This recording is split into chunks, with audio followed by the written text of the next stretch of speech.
Shake a leg, Party, go on. Hey, It's luau time. good old Chief Wabungo. yeah, we bring the surplus K rations and he supplies the dames. Wowee, that's what I call lend-lease. Hey, Fuji, got my shoe shine? No have time for shoes. Still work on Willie's shirts. Spend all day washing socks, pressing pants. Regular sweatshop. You sure you feel okay, Fuji? Hey, is anything wrong? Yeah, Fuji tired being left home. I just a Nipponese Cinderella. Sure, that's rough, Fuji, but after all, you are a PW and...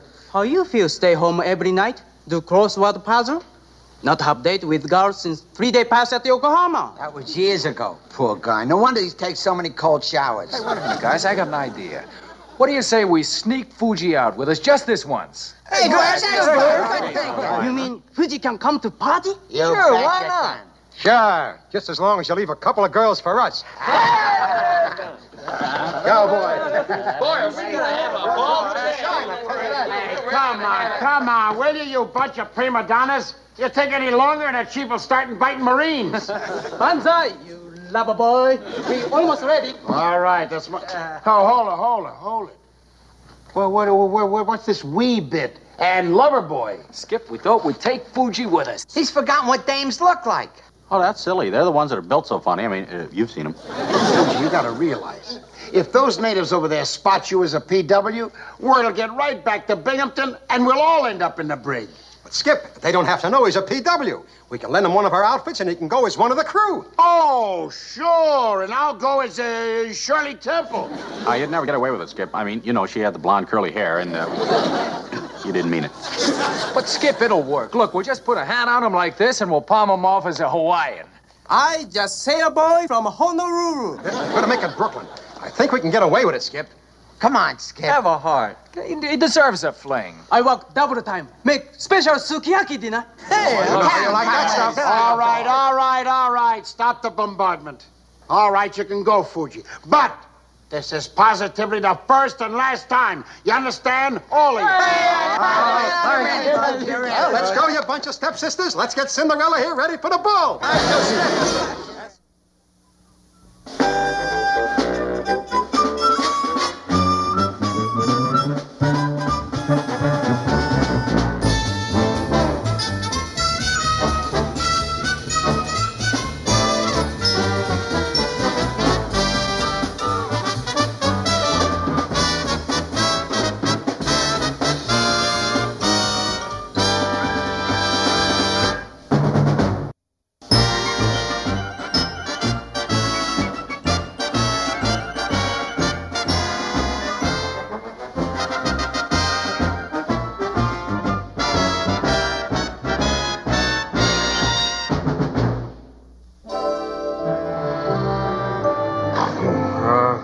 McHale, I got you this time.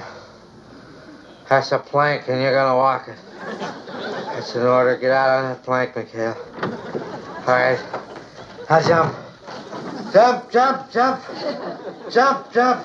Jump. Yes, sir. Jump.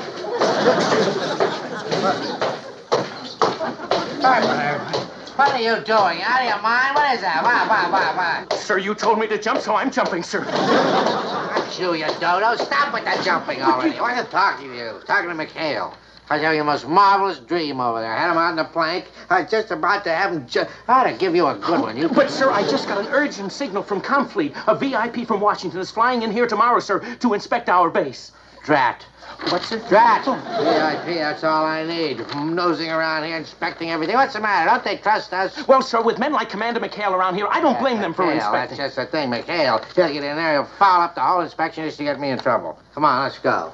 We're gonna pay a little surprise visit to McHale and his seagoing mafia. But, sir, don't you think it would be a much... I give you an order, you jump. Yes, sir. Stop that, you bouncing boob. But Keep your eye on the bouncing boob. Hello, Chief Wabungo. Nico Manacuna, Chief Wabungo. We bring favorite present, K-ration. Good. Marukana Malai. All fella join party. Welcome. How come you never ride? So we dance it up. Just you and me, huh? Who him, McHale? Me no see him before. Oh, excuse me, Chief. He's a new seaman we have, yeah? His name is Freddie Fuji. I dig you, Daddy. Crazy. How about that, all-American boy? Funny-looking American. Oh, well, he's part Hawaiian, you know, eh? He's from Honolulu. Honolulu. Ah, Solani, my daughter. Like you to meet new American sailor. Him named Freddie. Freddie? Hey, Fred! So, I mean, hiya, chick. What's cooking? You cute. You like dance with me? Dance? Go ahead, Freddie. Go ahead. You ought to see him, Chief. He's a real swinger. Hey, give him a little room there, boys.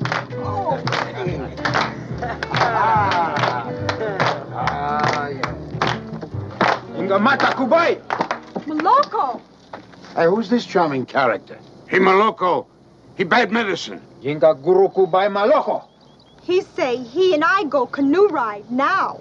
You my date. Maybe he like good judo chop. Hey, no fight now, no fight. Hunga hinga. Yankee, go home. Sorry, McHale. He having very bad temper. Skip, are you going to let him get away with that? Stealing Freddie's girl. Skip, let's go get him. He can't push us Americans around. All right. Knock it off, you jokers. Now, we're not here looking for any trouble. We don't have to look for it. It found us. Binghamton. Oi, vey. Get lost, Freddie. Get lost. Hi, Captain. All right, everybody, reach for the sky. Oh, no. Now, belay the firearms, Captain. After all, we're just here for a little afternoon tea. Tea, huh? How nice. I see you brought the crumpets. All right, Elroy, seize those K-rations. They're government property. Yes, sir. Yanga pinga belong to me. Mingo, mingo. Oh, Mingo, you Polynesian pea-brain, you. Now, you get lost before I have you stuffed and sent back to the States as a mummy.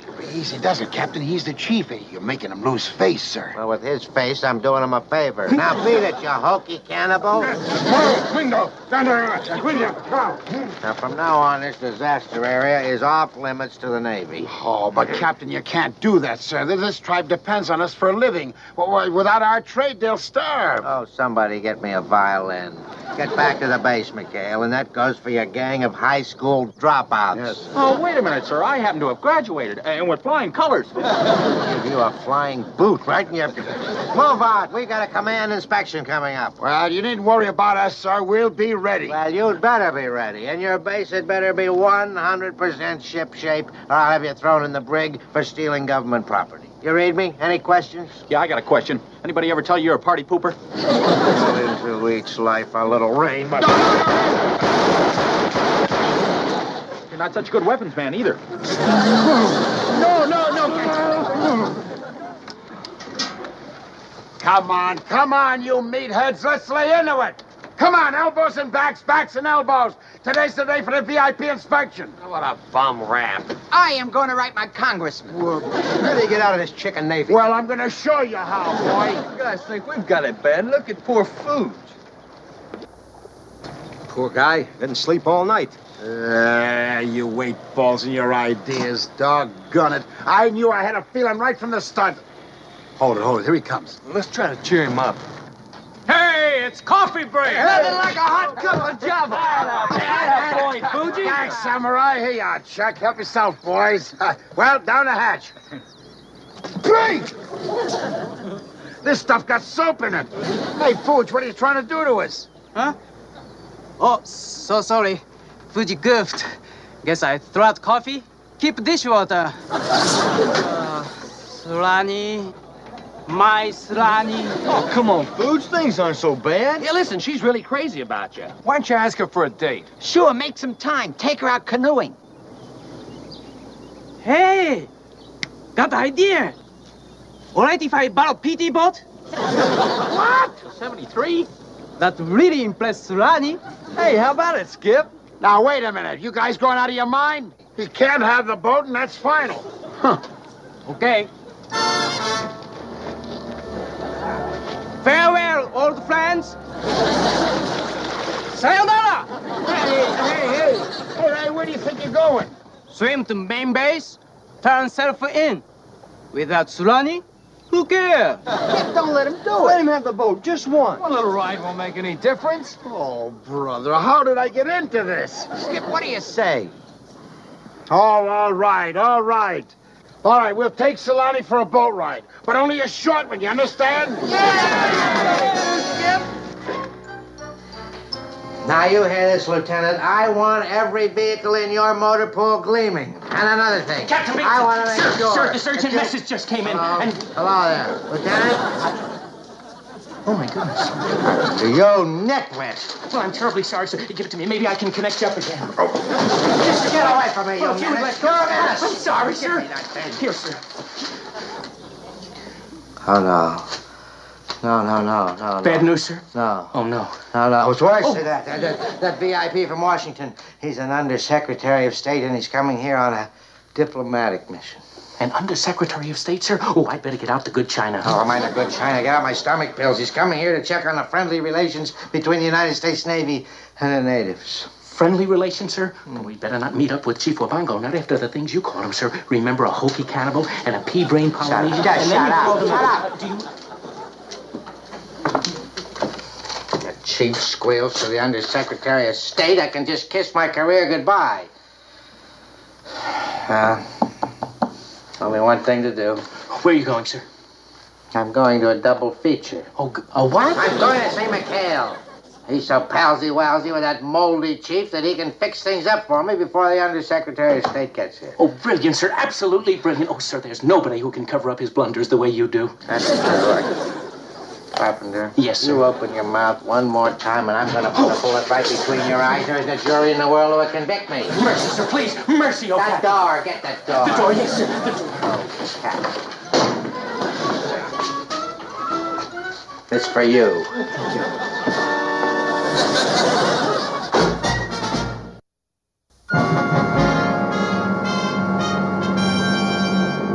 Yippee! How you like Freddy's boat, baby? Go fast enough? Ooh, Sulani's scared. Oh, don't worry, sugar. You with your American sailor boy. Freddie, he make him good son-in-law. What does father do for a living? Excuse me a minute, Chief. Okay, Freddie, we better be starting back. Yeah, keep both hands on the wheel. Starting back? You kidding? I just getting started. I just getting started back. Why not like ride to end? This is only beginning, baby. Busy tonight? Have date, but break for you. Hey, she just kissed him. Wow, Man, that Fuji really knows how to operate. That girl will never look at Moloko again. Yeah, he's dead. He's not the only one who's dead. Look. Where? All right, you pirates, hold it. Stay right where you are. It's Binghamton if he catches Fuji on that boat. On your toes. Look alert. I'll do the lion.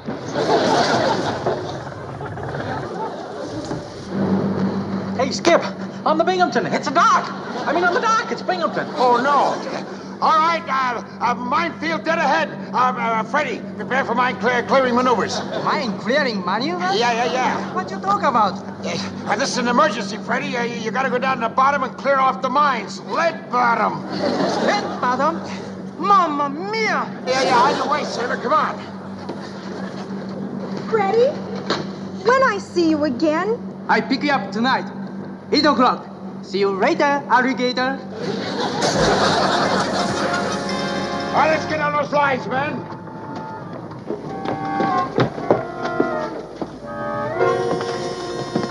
Well, Little Binghamton finds out that we have the chief out in the 73. You can see his little mouth twitching now. All right, let me handle it. You help him off, huh?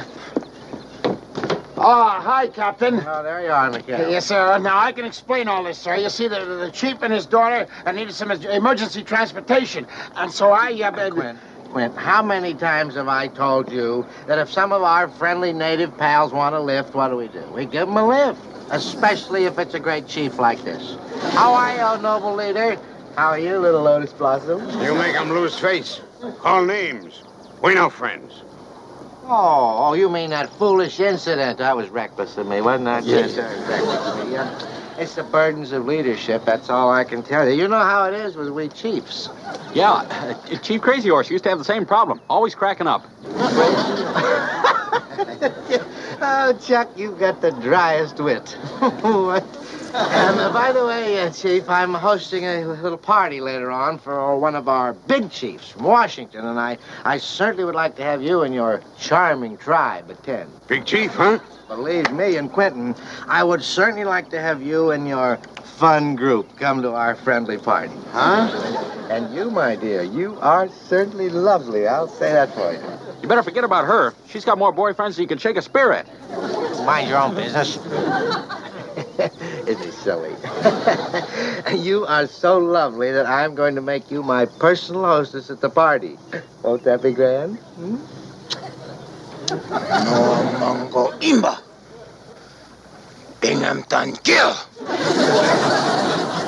All right, you social climbers, come on, let's go. It's party time. Here we go, guys. The drinking lamp is lit. And the drinks are on Binghamton. One to the boat dances with Carpenter. Banzai, you hippies. We swing tonight. Hold it. Where do you think you're going? To party. Have a real blast. Oh, no. Look, this is Binghamton Shindig, and it's on the main base. And not only that, but there's going to be an undersecretary of state there. Surani be there also. And I have date with her. She's Binghamton's guest. Don't you see? He invited her. Look, why don't you go into my shack and listen to the radio, huh? Yeah, Tokyo Rose is on. Maybe we should dedicate a record to you. Binghamton, tonchikin marugelo. That's it. Seems to be working. All right. Look, we all know Fuji gets a rough break around here, but this is a command performance, boys. But I've never seen him so upset before. Yeah, boy. Imagine calling the captain a touch Kamalakal Co. Oh, come on, let's go.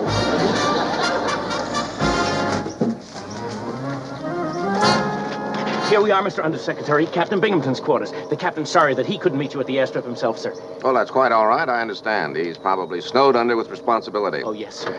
Captain, Mr. Gregory's here. I've been the poor Hawaiian boy, and I miss my fishing toy. I want to go back to my little grass shack in Honolulu, Hawaii. Valley High, aloha, and wiki wacky woo. You are Captain Binghamton? Well, if you wish, but the natives call me Bing Connie, the great white Four Eyes. There we go. Let me welcome you. Welcome. Leilani Kanukibuki. May the great volcano god, the Kali Kali, spread his smoke of welcome. Thank you, Bing Connie. I mean, Captain. I must say I've never had a reception quite like this. Oh, it's just a standard ritual with me. By the way, I've invited several of my native tribesmen to the club. I hope you won't mind, but they consider it sort of a home away from home. I heard all, Captain. In fact, my primary mission here is to encourage just this kind of relationship with our native allies. Is that what you're doing? Well, is that a coincidence? For heaven's sakes. Well, Umbaga. Lead the way, you ninny. Lead the way. New man. Terrible gringo, doesn't understand a word of the language. Hawaiian boy, and it's my fishing boy. Hut! Aloha, Zumbala, wiki wacky. What'd he say? At ease, everybody, at ease. Leilani, Kanuki Bookie. Sit down, my wahine buddy. Sit down. Right this way, sir. I want you to meet my very dear buddy. Chiefy, this is our big chiefy from Washington. This is my dearest friend and finest buddy, Chief Wabongo. Well, it's an honor, Chief. I bring you greetings from Washington. Do you have any message for me to take home and return? Me have plenty to say. Not right now, Chief. No, this is fun time. You know, the festivities. Wallaha, everybody. My dear, why don't you wacky wiki? Yes. This is indeed a pleasure, Captain and Chief. I have never seen so many native dishes. Yes, the girls are pretty, aren't they? Especially the Chief's daughter. That's the I was speaking of the food. Oh, the food. I see poi's still popular. Oh, yes, boy, yes. My goodness, it's a must at every meal. Isn't it, Chiefy? We love our poi, don't we? I tell you, this poi is really something. Maybe it's got just a smidge too much nutmeg, you think? Nutmeg. Me make 'em with K-ration. Okay. Is he cute? Let's see how we get along with. Well, on with the fun. Akumba. Hey, what's my hip got away from me. Are you stupid, idiotic, clumsy klutz? You have your bar. Well, if we ever get through this party, I'm gonna... Hey, Skip, who's the gate crasher? Well, pardon me, sir, but your flower's tilted. I'll tilt you. Holy jumping torpedoes, it's Fuji. Get away from me, you menace.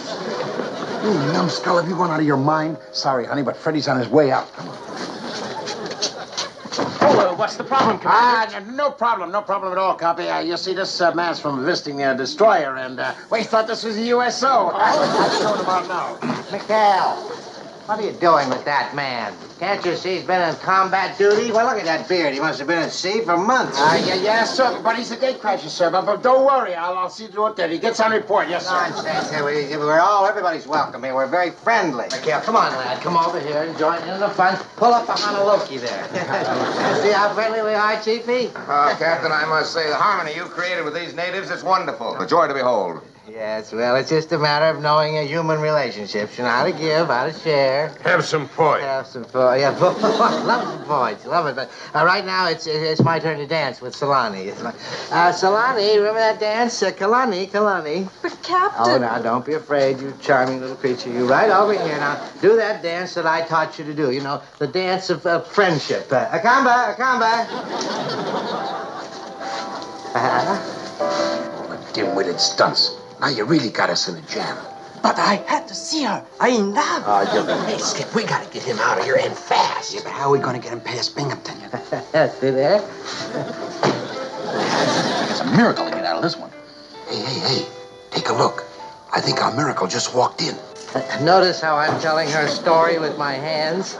We open up our hearts to the big white Americans. Binghamton! Oh, I'm Oibakuna to you, too. Pull up behind a loke and join in the fun. No kunda! Oh, that's cute. That's not the way I heard it, but it's cute. You see how the natives are always joking, Mr. Secretary? Excuse me. McHale. Sir? What did he say? Well, he says you stole his girl, and he wants a duel with you to the death. Yeah. With spears. Spears? Will someone explain what's going on around here? Well, it's sort of a native game, sir. It's like charades, only they act it out with spears. Yes, he wants to know, is it bigger than a bread box? Well, watch it, Captain. This guy means business.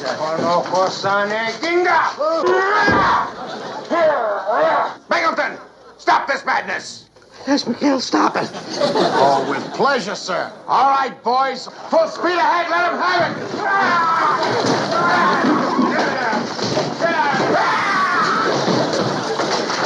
All right, Birch. Come on, let's find you know who and get him out of here. Where is he? Skip, he's disappeared. I don't know. Let's find him.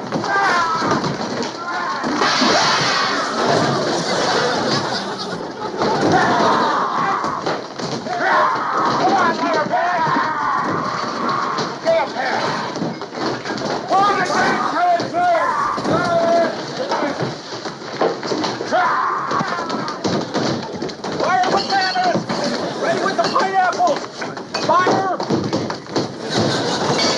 Friendly relations, huh? I'll see that you pay for this outrage, Binghamton. No, you don't understand, sir. They're just having fun. Look at those carefree little devils. They're really enjoying themselves. Stop it! Kill! Don't just stand there and fight back. Kill!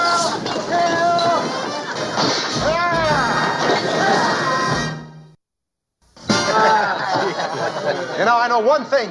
Lead Bottom will never get over the tongue lashing Gregory gave him. Oh, I didn't know civilians use language like that. At least the chief's happy he's got enough K-rations to get him through World War III. Hey, that reminds me, where the heck is our chow? Hey, Fuji, come on to chow. We're starving, boy. So sorry. Running behind schedule. Hey, what's this? K-rations? Where's the roast beef? No have time for roast beef. Have big date with Sulani. Well, see you guys. Don't wait up. Don't wait up. Oh, brother.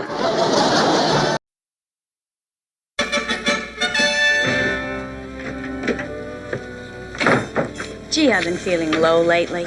Me too. Think it's a lack of vitamins? Yeah, vitamin M for men. Medicine. Just what the doctor ordered. I'll say. But what about Captain Binghamton's orders? No fraternizing. Girls, we are nurses and our job is health. In this case, ours. You're right. Suffering. We're seeing you, dolls. Yeah, Binghamton sure is making life miserable. Yeah, if you ask us, that Binghamton's a jerk. Binghamton's a jerk. Binghamton's a jerk. What was that? Oh, he's a new member of the crew. Meet Sam. Binghamton's a jerk. Binghamton's a jerk. He's darling. Where'd you get him? We won him in a crap game from the Marines. Well, without you gals around, there's nothing else to do. Girl! What's going on? Stop talking to these enlisted men. But we haven't seen him in weeks, Commander. I have a heart. We're only human. I have a heart, and I'm human too, but Binghamton strikes out on both counts. And he's heading this way. Fun while it lasts. All right, you dime store Romeos, you stop in your tracks and you freeze.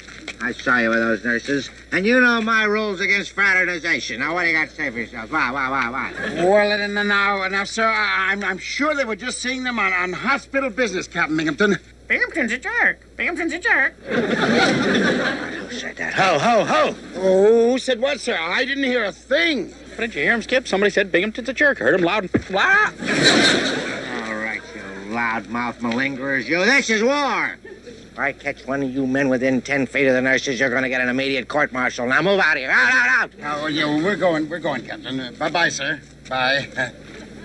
Bye, Captain. All right, which one of you boneheads insulted Binghamton? Binghamton's a jerk. Hey, knock it off, sailor.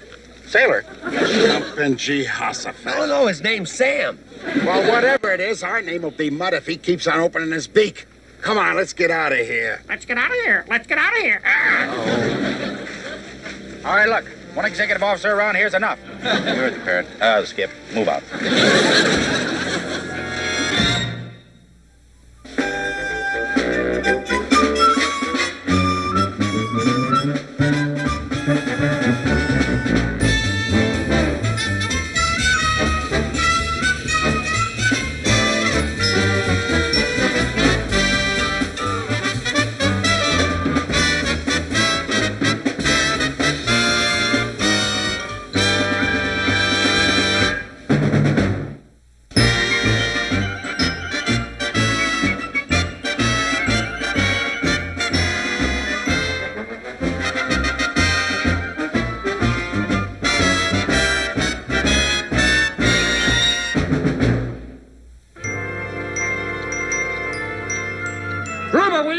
My cards. Well, stop showing them. Shut up, play. Oh, shut up, you son. Oh, knock it off, will ya? Boy, ever since Binghamton cut you guys off from the nurses, there's no living with you. Now pipe down and play cards. Big deal. Listen to the married man. Yeah, don't you care if us bachelors are suffering. Hey, look, deal me out. I can't concentrate. Well, what's with him? He's a I got all the money, but...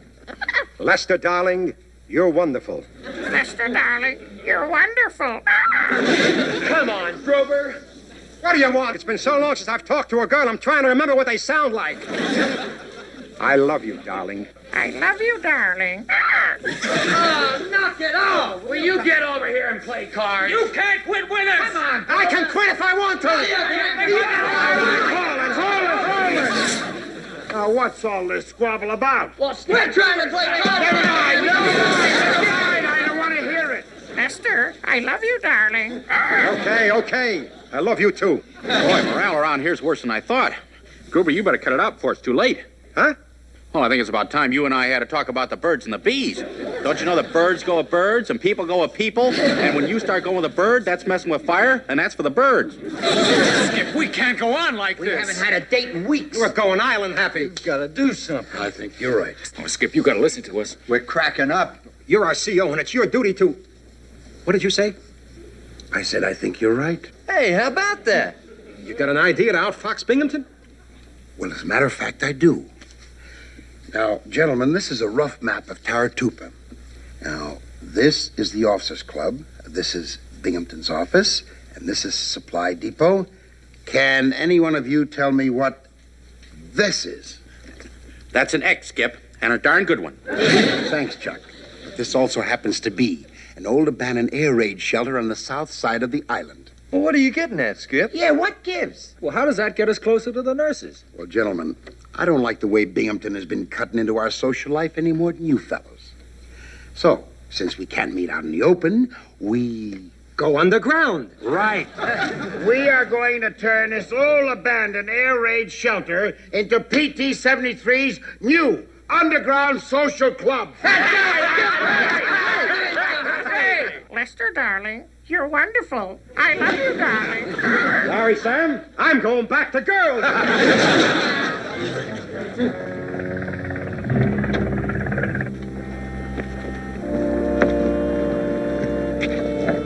It's all clear, sir. There's nobody here. What do you think of my timing for a sneak inspection, Elroy? Oh, I've always known it, sir. You're a great sneak. Oh, thank you, Elroy. Nobody likes a smart lieutenant. Sorry, sir. No, I'm stupid, sir. Absolutely stupid.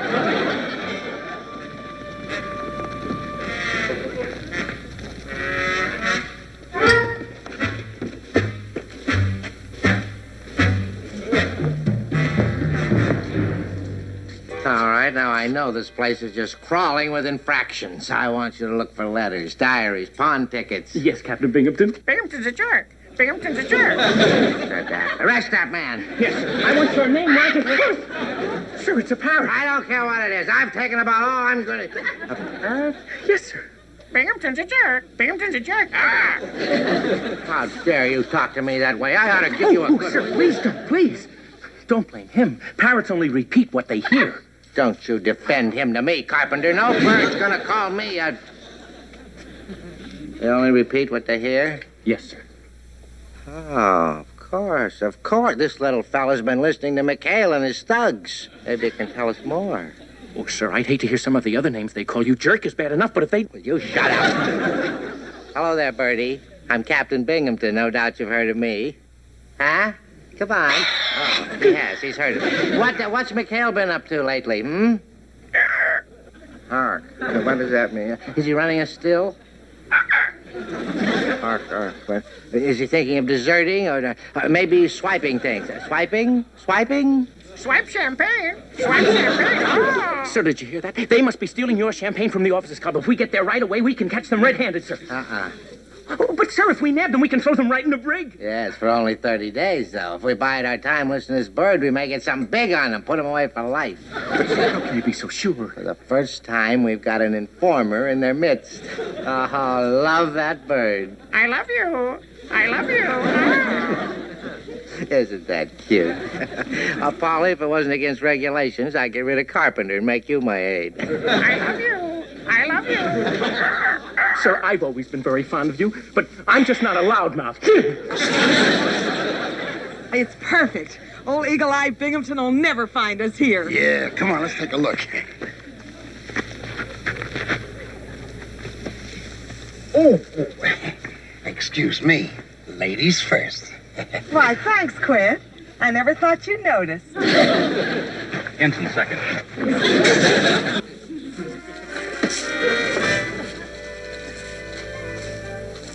Well, I gotta admit it.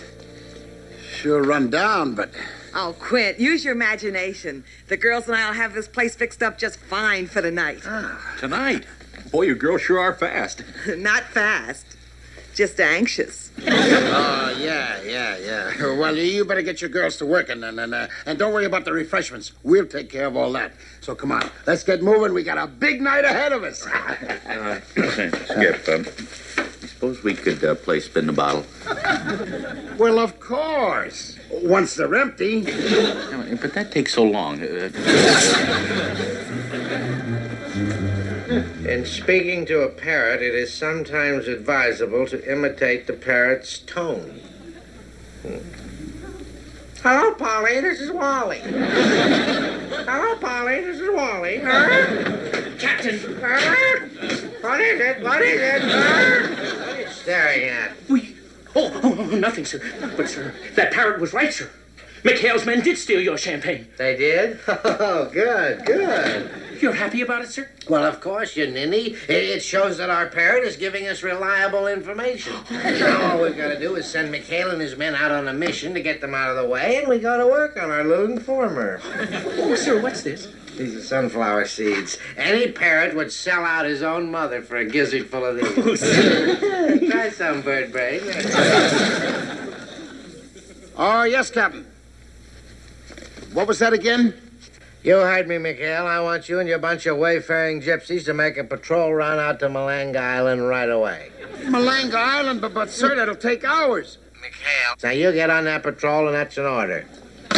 Oh, brother. Leave us a lead bottom that louse us up. Now we'll never make it to the party. He does it every time. Wait a minute. Dry your tears, boys. Now, don't you think that the trip back from Malanga will be a whole lot shorter if we tie up at the south side of the island? Yeah, but Skip, there's nothing over that jungle and that old air raid shelter. Hey, my gosh. Bingo! Well, we can go on the mission in our whites. And when we get back, it's party time! Tonight's the night. Tonight's the night.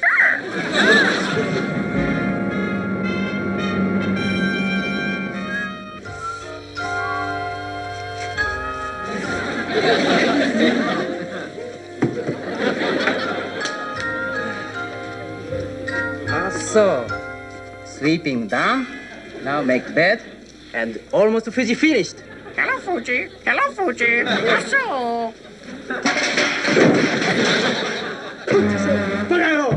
Cookso, Baccarello. What's your language? Might be ladies around someplace.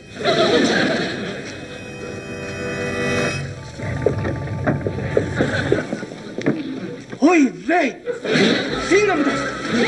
Binghamton's a jerk. Bird brain. You be quiet. I go.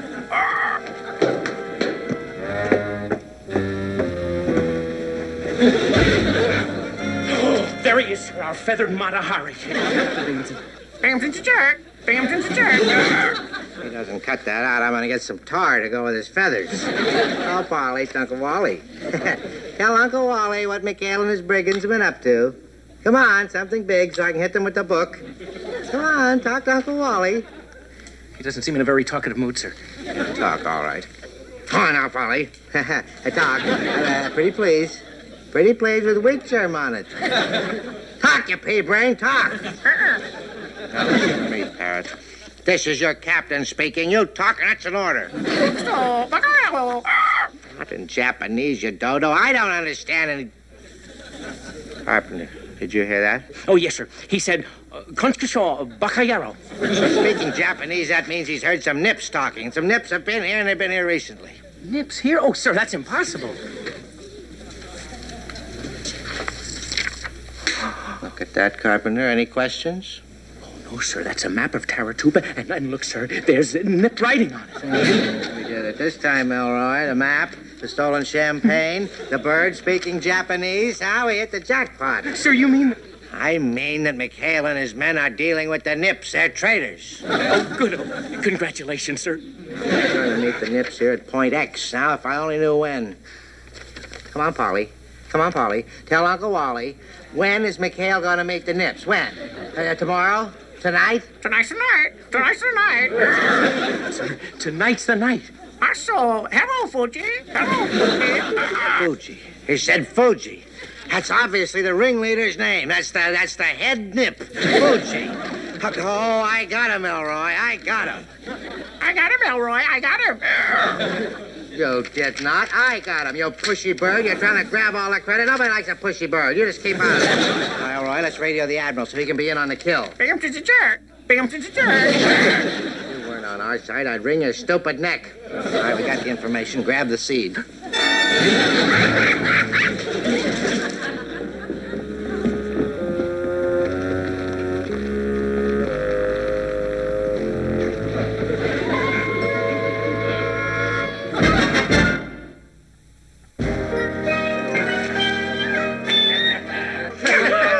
Skip, you really outdid yourself this time. Not bad if I say so myself.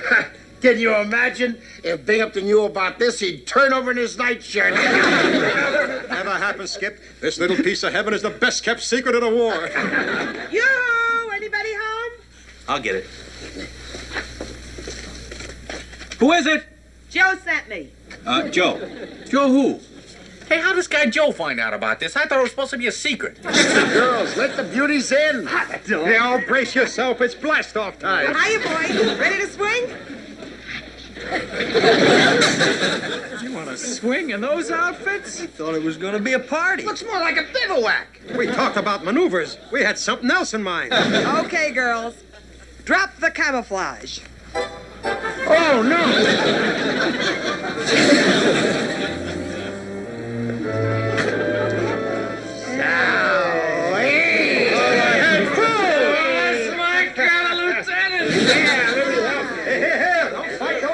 Sorry to shock you, boys, but we wanted to be prepared in case Binghamton spotted us. As far as anybody's concerned, we're out on a field maneuver. Oh, you're coming over loud and clear, Molly. Here, let me help you with that, sir. I mean, ma'am. Anybody can see you're not a sir. You just go ahead. Then, battle stations. Come on, Christy boy. Pour the champagne, dish out the food. Start the phonograph, boy. Come on, let's go. Come on, Quint, let's dance. Oh, now, Molly, you know I don't dance. That's okay, I'll leave. Well, there, Ensign. Care to cut a rug? No, thanks. Maybe we could slice a pineapple or two. Come on, don't be so shy. You can dance, can't you? Well, I took a few lessons, but I don't know how good I'd be without the footprints pasted down the floor. I'm willing to gamble. You are? Well, maybe we could pitch pennies then.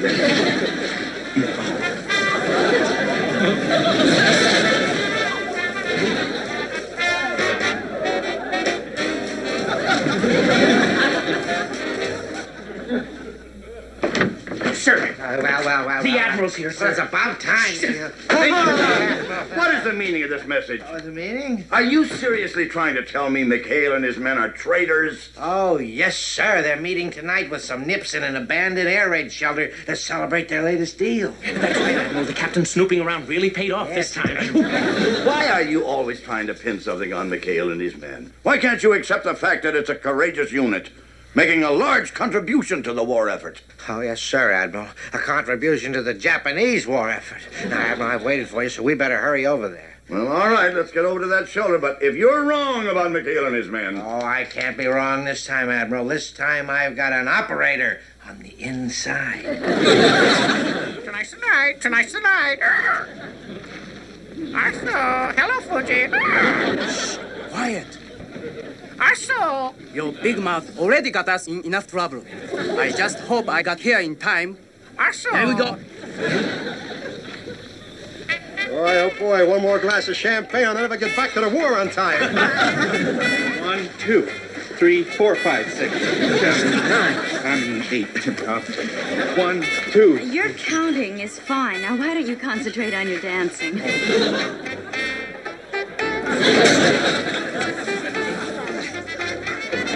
Oh, Molly, believe me. I'm just too pooped to take another step. Honest. Oh, that's okay, Quint. There's something to be said for sitting them out, too. Oh? Now, we'll just go over there and snuggle up. Oh, was that? Would you believe it, Molly? I just got my second breath. Condition red! Condition red! Fuji! What are you doing here? All the crazy stunts. You know you're not supposed to be on the main island. I here to warn you. Binghamton coming with the admiral.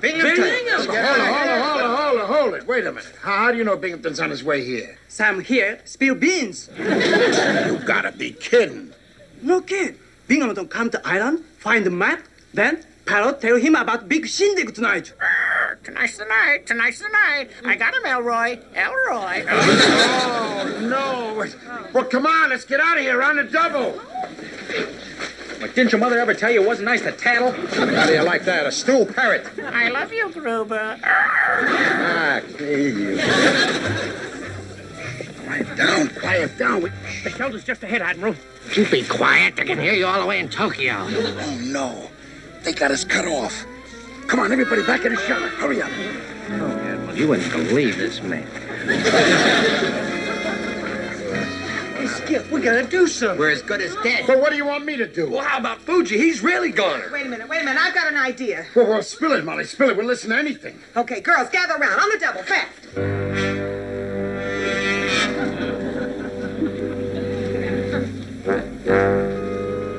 All right, in there, you're under arrest. This is a raid. You come out with your hands up. All right, you traitors, we're coming in and get you. I'm sorry, sir, but I can't let you in until you say the secret password. Get out of my way, you just get out of my way. I'll give you a hint. It's Joe sent me. Stand aside, Mr. Parker. That's an order. Hi, Admiral. Hello, Captain. See there, Admiral, they're all in there just like my secret operator said. All right, you Benedict Arnolds, we're going in. Secret operators? Benedict Arnolds? We don't know what you're talking about, sir. Oh, you don't, huh? McHale, you stand aside. I'm going to raid your Tojo fan club. I say I under arrest. 10 hot. What the devil is going on in there? Well, sir, I don't... Well, there's no sense in trying to cover up, Admiral. Captain Binghamton has caught us red-handed. Getting first aid lessons from the nurses. First aid lessons? Yes, sir. You see, ever since Captain Binghamton's no fraternization order, this is the only way we nurses have been able to teach the men first aid. Binghamton! Admiral, this is all a cover-up, Admiral. They were having a celebration in here with the Nips. You search this place, you'll find the Nips. The leader's name is Fuji. Relay that, Binghamton. It's perfectly obvious McHale is telling the truth. Admiral, how could he be telling the truth when I'm telling the truth? Huh? What's this? That proves they're having a celebration, Admiral. That's a phonograph. Now, calm down, sir. Easy does it. There's a very simple explanation for that phonograph. You see, but you see, sir, we do all our lessons in first aid to music. Yes, sir. The most important thing is the rhythm. That's it, the rhythm, sir. Yes, sir. Here, I'll show you. Let's show 'em, gang. Are you ready? And a 1 and a 2 and wrap your gauze, cha-cha-cha. Tape it tight, cha-cha-cha. And now the sling, cha-cha-cha. Start the music. I tell you, Admiral, this whole thing is a plot. You stop that, Binghamton. That's an order. Binghamton's a jerk. Binghamton's a jerk. Admiral. Here it is, Admiral. Here is my secret operator. Here is my man on the inside. Oh, Polly. Hello, remember me? It's your old pal. You remember me, the man with the seeds. Binghamton, is this the spy who told you that McHale was dealing with the Nips? Oh, come on, Captain. That's Sam, our pet parrot. Yeah, we bring him to all the first aid classes. We want him to know what to do in case he breaks a wing. Shut up. Just keep out of this. Admiral, this is a very reliable bird. Well, he always was reliable. Tell the Admiral the truth, for heaven's sakes. Binghamton's a jerk. Binghamton's a jerk. See? Yeah, and who am I to argue with the bird? No, Admiral. We heard this bird speaking Japanese. Oh, well, no wonder. The Marines we got him from liberated Sam from the Nips. Oh, Binghamton, let's get out of here. Before I have you court-martialed for bringing me down here on a wild goose chase. Oh, no, Admiral, please, say something. Say something. Arrest him, Admiral, for an illegal party or stealing bandages or being off limits or say something. Anything. Binghamton, out. Out. You haven't heard the end of this. Come on, get out of here. McHale, Commander, you carry on with your first aid lesson. Yes, sir, Admiral. Bye-bye, sir. Bye. Boy, was that a squeaker. Good old Admiral. And good old Sam. He made up for everything. And besides, how could a nip sneak into a secret shindig like this? Joe sent me.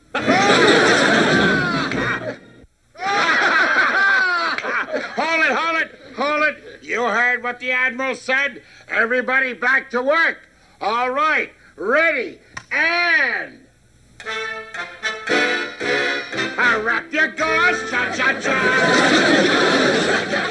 Tape and tie, cha-cha-cha. Tape and tie, cha-cha-cha.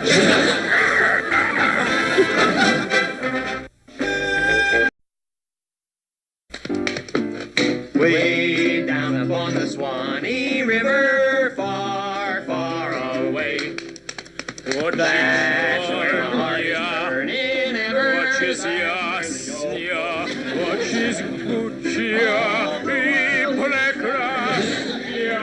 Step aside, Gruber. It's time to laugh and yell with Tinkerbell. Good evening, ladies and gentlemen. Funny thing happened on my way to the war. I walked into the draft and I said, this must be the place. Then the guy came up to me. Will you knock it off? You're busting up the master's I got all the draft board jokes. But I got a bathroom. I got a bathroom. Here we go. Oi, Vay! Show over! Let the bottom come in! Hey, cricket point. 10, hut! And there's your card. Joker. That worked. All right, you piano grabbers. Where is it? Where? Piano? What piano, sir? That piano. Oh, I got it. Well, now, Captain, maybe the boys shouldn't have borrowed your piano, sir, but they are entitled to try out for the Navy show. That was orders from Complete, sir. McHale, if you think I would let these sticky-fingered buccaneers carouse around New Caledonia on the pretense of being in a show, forget it. All right, get that piano back where it belongs. Hey, fellas, I got it! Hey, look, you guys, I got my juggling down. Parker. Boy, I think if I really get good, I'm going to use 2 suckling pigs. Parker. Hi, Captain. Oh, Chuck, no. Well, now, don't let his calmness fool you, Skip. He's going to yell at me. No, I'm not. Oh.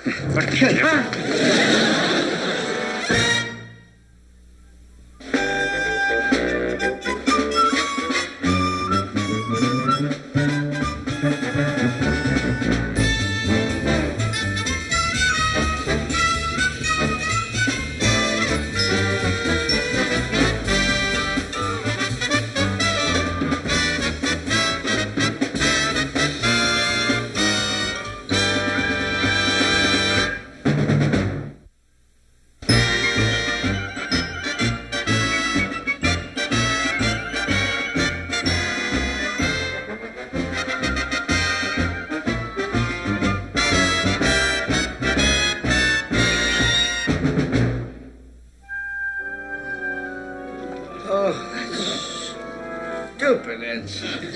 Coconutted me right on the sick call. Oh, I'll get even with him. Sir, there's someone here to see you.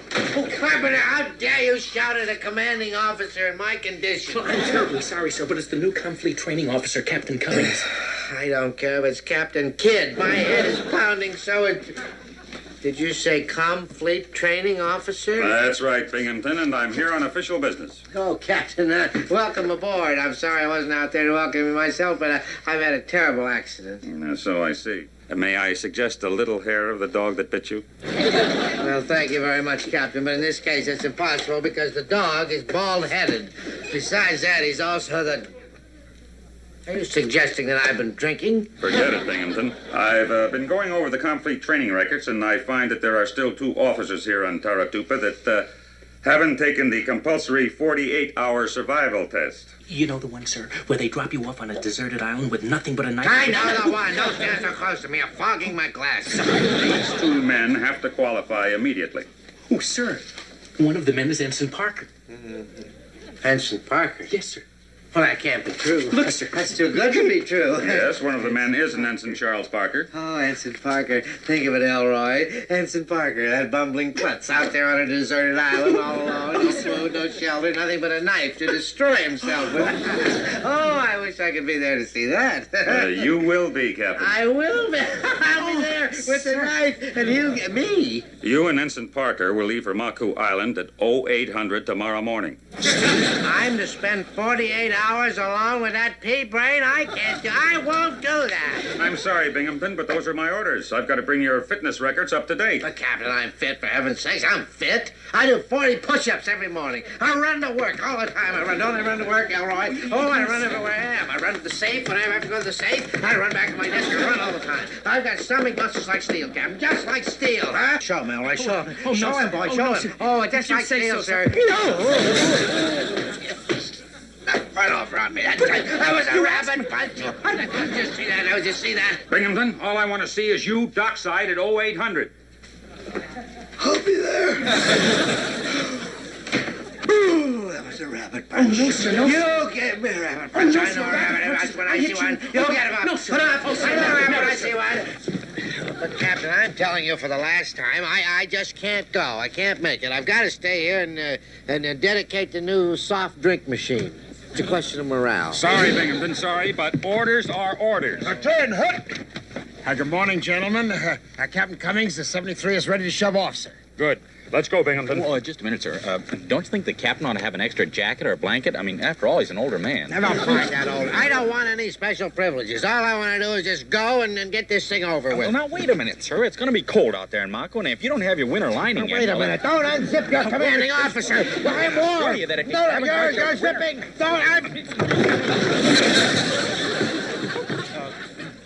Holy Hannah. Captain Binghamton. How did those things get in there? Well, I just can't imagine, sir. Binghamton, let me see that jacket. Now, wait a minute. There's nothing in the regulations against wearing it.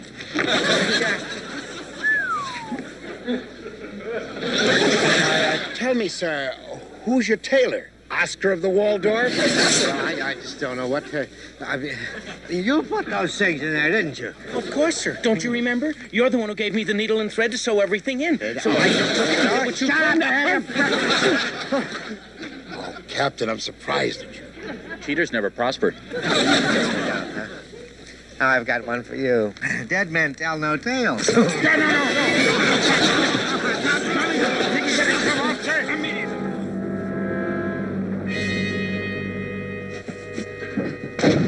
Okay, sir. Raft launched and ready to board. Okay, men, this is it. Over the side. Here, let me help you, Captain. Wait a minute, Captain. You can't send me out there. I'm a sick man. I'm not well. I've got a terrible cold. Look at those germs here. And the cough. Come on now, Captain. Over you go. Wait, get your hands off of me. I'm a sick man. I tell you, the cough is killing me. Well, sir, it's probably just a nervous tickle. Here, let me help you out. Somebody get a boat hook. Hang on, Binghamton. Hang on. Well, look at it this way, sir. At least your cough's gone. 48 hours alone with a mental case. No food, no shelter, anything but this lousy knife. Hold on, wait a minute, sir. According to the service manual, a knife can be a sailor's best friend. Right. Hey, the oar! I'll get it. Look at you, that's it. I'm gonna play bumbly pig on your hide with this knife. There's no time for games, sir. Have you got any bubble gum? Oh, that's it. On guard. I'm gonna get you. Hey, ow! You pricked me. Back! Ow! Don't let us go. Ow! Back! We got 48 hours.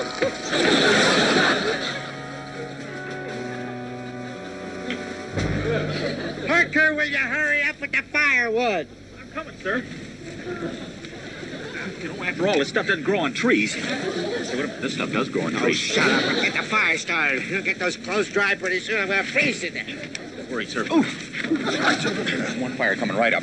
All I need is a stick and a stone. Yes, all right. Here. Here's the stick. Now you get the stone. Oh, right, Captain. Hey, wait a minute. That's a match. Well, you can't use a match. That's against the rules. Here, I'll throw it away. I won't tell anybody, sir, either. Wait a minute, you two-bit Daniel Boone. It's that match of your life. Well? Well, you wouldn't kill me for a match. You would. I'll use it.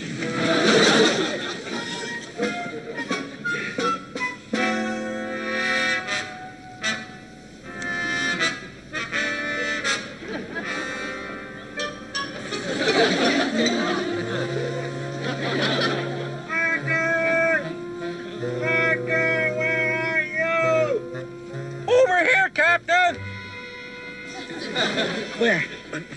Right here, sir. What's the matter? Were you lost? No, I'm just clearing my sinuses. I can't find any fruit or any berries or anything. How about you? Oh, nothing, sir. Couldn't find anything either. What do you got in your mouth? Oh, no. Wait, sir. But don't worry, sir. At least we're going to be warm. I got a blazing fire going for you. Come on. Kind of a leak. You amaze me, Parker. I thought a boob like you would let the fire go out. Oh, no, sir. Our clothes will be done any minute. Oh, no. No. Well, I'm sorry, sir. I guess they're a little overdone. Wow, boy, that's what I call dry. I call ruined. Well, they're not actually ruined, sir. charcoal gray's the latest color. Oh, Parker, I'm gonna get you for this. I'm gonna kill you. Oh, you can't kill me, sir. This is a survival test. You kill me and I'd flunk. Here you are, sir. You better put this around you. Keep warm. Here, that doesn't look too bad. Hold it! Come back! Go!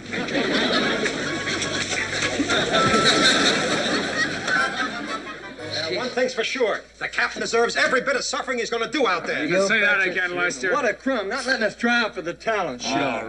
All right, ease off. Hey, wait a minute. Look, Skip, as long as the captain is out of the way, why can't we buzz over to Caledonia and try out for the show? Hey, Groob, that's a great idea. Sure, Binghamton will never know the difference. Then if we make the show, he'll be happy to horn in on all the glory. How about it, Skip? Well, that bulletin from Comfrey did say that all hands were entitled to an audition. Keep going, Skip. We're hanging on every word. And I guess we could be back in time to pick them up. Yeah. Okay, we go. Caledonia, here we come! Stand back, everybody. It's showtime. Caledonia! Skip, I Well, I can never remember which side a lean-to's supposed to lean to. The right or the... Well, anyway, I'll take another palm. Sorry. Get your hands off of me, you nitwit. Just get your hands off of me. Hands off, yes, sir. Sorry, sir. I thought you were Baby Palm. Get that thing off your head, too. Get it off. Now, watch it. あのヤンキー何やってるのかな？少しおかしいぞ。ナッツだぞ。 Here I am marooned with the world's prize boob. I got no food, I got no clothes. Somebody up there's gotta hate me. Well, I don't blame you for being cranky. I'm not cranky. Oh, so you're cranky? I ought to do something to take your mind off food, maybe, huh? But, hey, I got it. I can entertain you. I can juggle. Yeah, I can use those coconuts. Oh, well, why don't you just... Coconuts? But why didn't you mention the coconuts before, you dope? Now we can eat. Well, maybe I would if you weren't always yelling at me. I know I was yelling at you. Yar too. Shut. Let's get lunch. I'm only human. Never mind that. We need something to knock him down there, along. Here's one right here.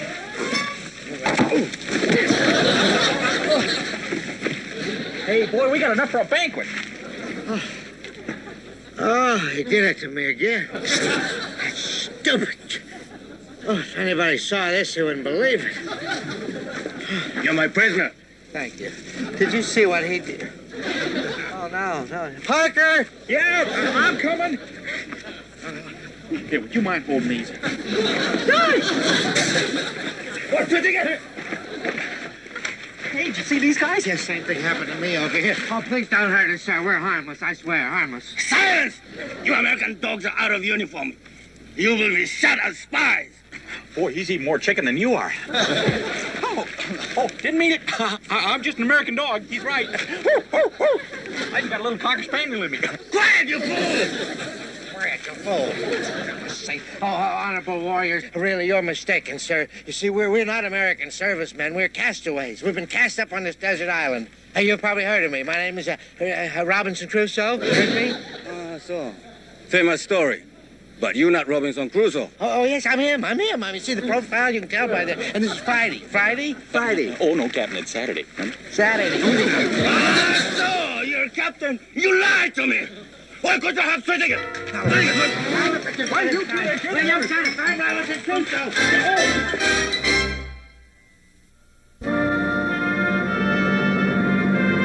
Hey, Skip, did you hear this one? What did one rifle say to the other rifle? Why don't we go out and get loaded? Oh, you heard it. Well, with jokes like that, you're going to need a rifle to protect yourself. I laughed when I heard it. Yeah. Here you go, Skip. Look, take a card. Any card. Go, take two. They're small. Skip, what do you say I hit him with this for an encore? Over the waves, where the braves will go over the waves. Down, ham bone. Ham bone? Ham bone upon the Swanee. Knock it off. I'm still running a PT boat here, not a floating amateur hour. Hey, Skip, we're off course for New Caledonia. What gives? Well, if you really want to know what gives, I'll tell you. We're stopping off at Maku Island. I want to peek in on Mr. Parker and the captain. Just want to see if they're still in one piece. I see you're surprised. Welcome to a secret listening post. Now I've given you information. You will give me some. Oh, no. No, sir. All we have to give is our name, rank, and serial number. That's according to the Geneva Rules of War. Article 6, paragraph B. Was it C? D. That's all. You just make big joke, yes? Yes. Big joke. He's always making a what do you want to know? I'll tell you anything. I'll tell you my address, my phone number, my wife's birthday, anything. What do you want to know? What? That's better. You, my kind of coward. How long we gonna show them? I got Will you guys be quiet? Will you be quiet? We don't want Binghamton and Chuck to know that we're checking on them. Now, quiet. Hey, here it is. Hands up, Yankee, or you die. It's a nip trap. Run for it.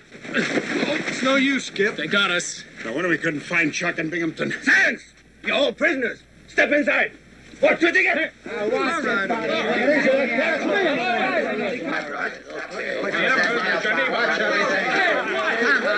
McHale. Skipper, what are you guys doing here? Ah, you know each other. Very good. Now we get down to real business. That's what you think, Buster. The only thing you're getting from us is our name, rank, and serial number. Hell, you don't know what you're saying. If we don't talk it, shoot it. It's a good thing you got here, Skip. He was just about ready to blab everything about us coming from territory. There'll be no talking. And that's final. All right, Yankees. I don't have time to waste. I radio our submarine. You will talk when we get you back to main base. Excuse me, Boy, if we could just send a message through the comm fleet. Not a chance, Skip. Instead of a Navy show, we're going to wind up in the Yokohama Follies. Hey, wait a minute. That's it, group. Prisoners, stop talking. Follow my lead. Okay, Lieutenant. We know when we're licked, sir. You win, we'll talk. So, you changed mind? Yeah, well, we thought it best to tell the truth, sir. Yes, sir. Actually, we're USO show troop number 73. We're really entertainers. Entertainers? Right, boys? That's right, Mr. Yeah, M. we do everything. Songs, dances, happy patter. We're even available for private parties. Sure, we just did a bar mitzvah in New Zealand. How'd you like to book us for a bonsai ball? How'd you like to book us for a bonsai ball? How'd you like to... You wouldn't? I not believe you. Well, of course not. That's why we want you to sit right down here, sir, and prove it to you. Am I right, boys? Right. And away we go!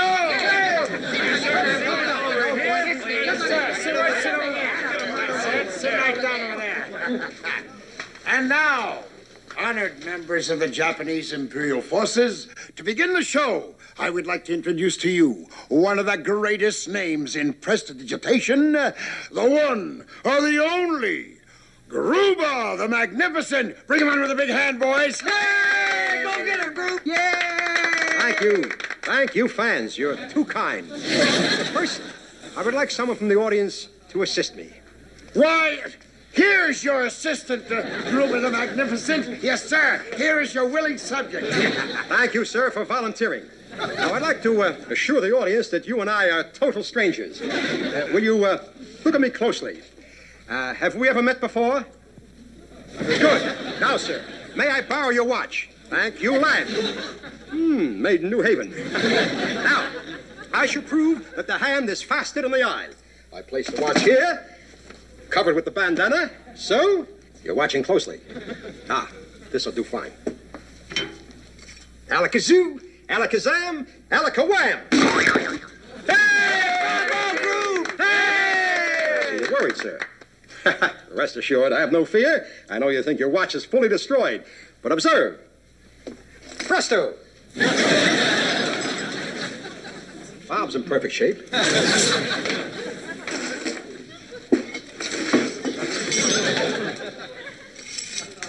Sorry, lad. What kind of trick is that? Oh, I'm sorry, sir, but we magicians never reveal our secrets. Yes, that's would you believe it? Why, that's the first time that Gruber the Magnificent has missed in 2 years. We've still got a wonderful show for all you brave Japanese soldiers here on Baku Island. I would like to present to you the great American warbler, the man with the golden tonsils, our own Virgil Edwards. Hey!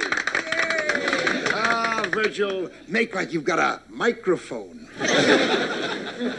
Pochichornia, let us warn ya, we were sailing to New Caledonia. Now we're prisoners on Maku Island. We just wanted to inform ya. Mayday,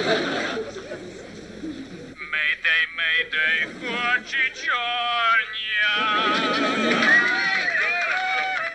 And now, most illustrious members of the listening post here on Mako Island, we have another song for you by two more American prisoners, Willie Moss and Christy Christopher. Way down upon old Maku Island, bearing 325, 325. Where our gang of guys are sitting, hoping you'll hear our jive. Wait, stop the show. Those are strange words for song. I think something fishy in Nagasaki. Something fishy in Nagasaki. Oh, Lieutenant, you're a scream. I radio sub now. Oh, no. Please wait, sir. With your beautiful ears for jokes, you've got to hear our King Kong of comedy, Mr. Funny Pants himself, our own Tinkerbell. Oh, I'm back again, Good evening, Mr. and Mrs. Yokohama and all the rescue ships at sea. Did you hear about the panhandler on Guadalcanal? Went up to the second lieutenant and said, Lieutenant, I haven't eaten in a week. And the lieutenant said, you ought to force yourself. All right, you guys laughing up. These are the jokes. Go. Stop. We had enough. Oh, but sir, we're just getting started. Silence. You're lucky you go to Japanese prison camp. You see real show there. Samurai dancers, clowns, acrobats. Clowns and acrobats? Well, why didn't you say so? Sir, right here in our very midst, we have the greatest acrobatic clowns in the Pacific area, the Flying Punchinellos. Flying Punchinellos? Yes, sir. And here they are. Yes, sir. Chuck and Wally Punchinello. Don't be so modest now. Alley-oop, here you go.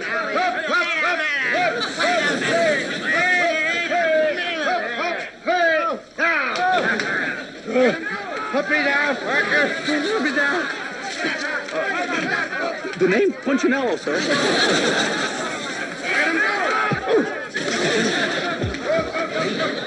That's all right. That's all right.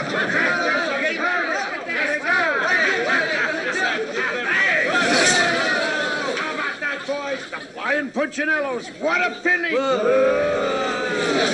Acrobatic team. That two-man kamikaze. I pulled some right away. But to say, you haven't seen the... So. Radio on. You tried to call your side for help. I shoot you for this. No, wait a minute. You can't shoot us. Not after the great show we just put on for you. Great show? That another reason to shoot you. It was terrible show. It smelled all the way back to Tokyo. Lousy, putrid, awful. You didn't like it.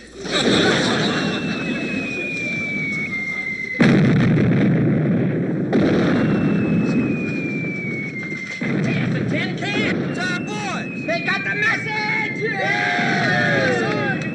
You were saying, Lieutenant? It was a great show. Suckle. Sensational. We want more. What more? We want more. We want more. We want more. We want more. We want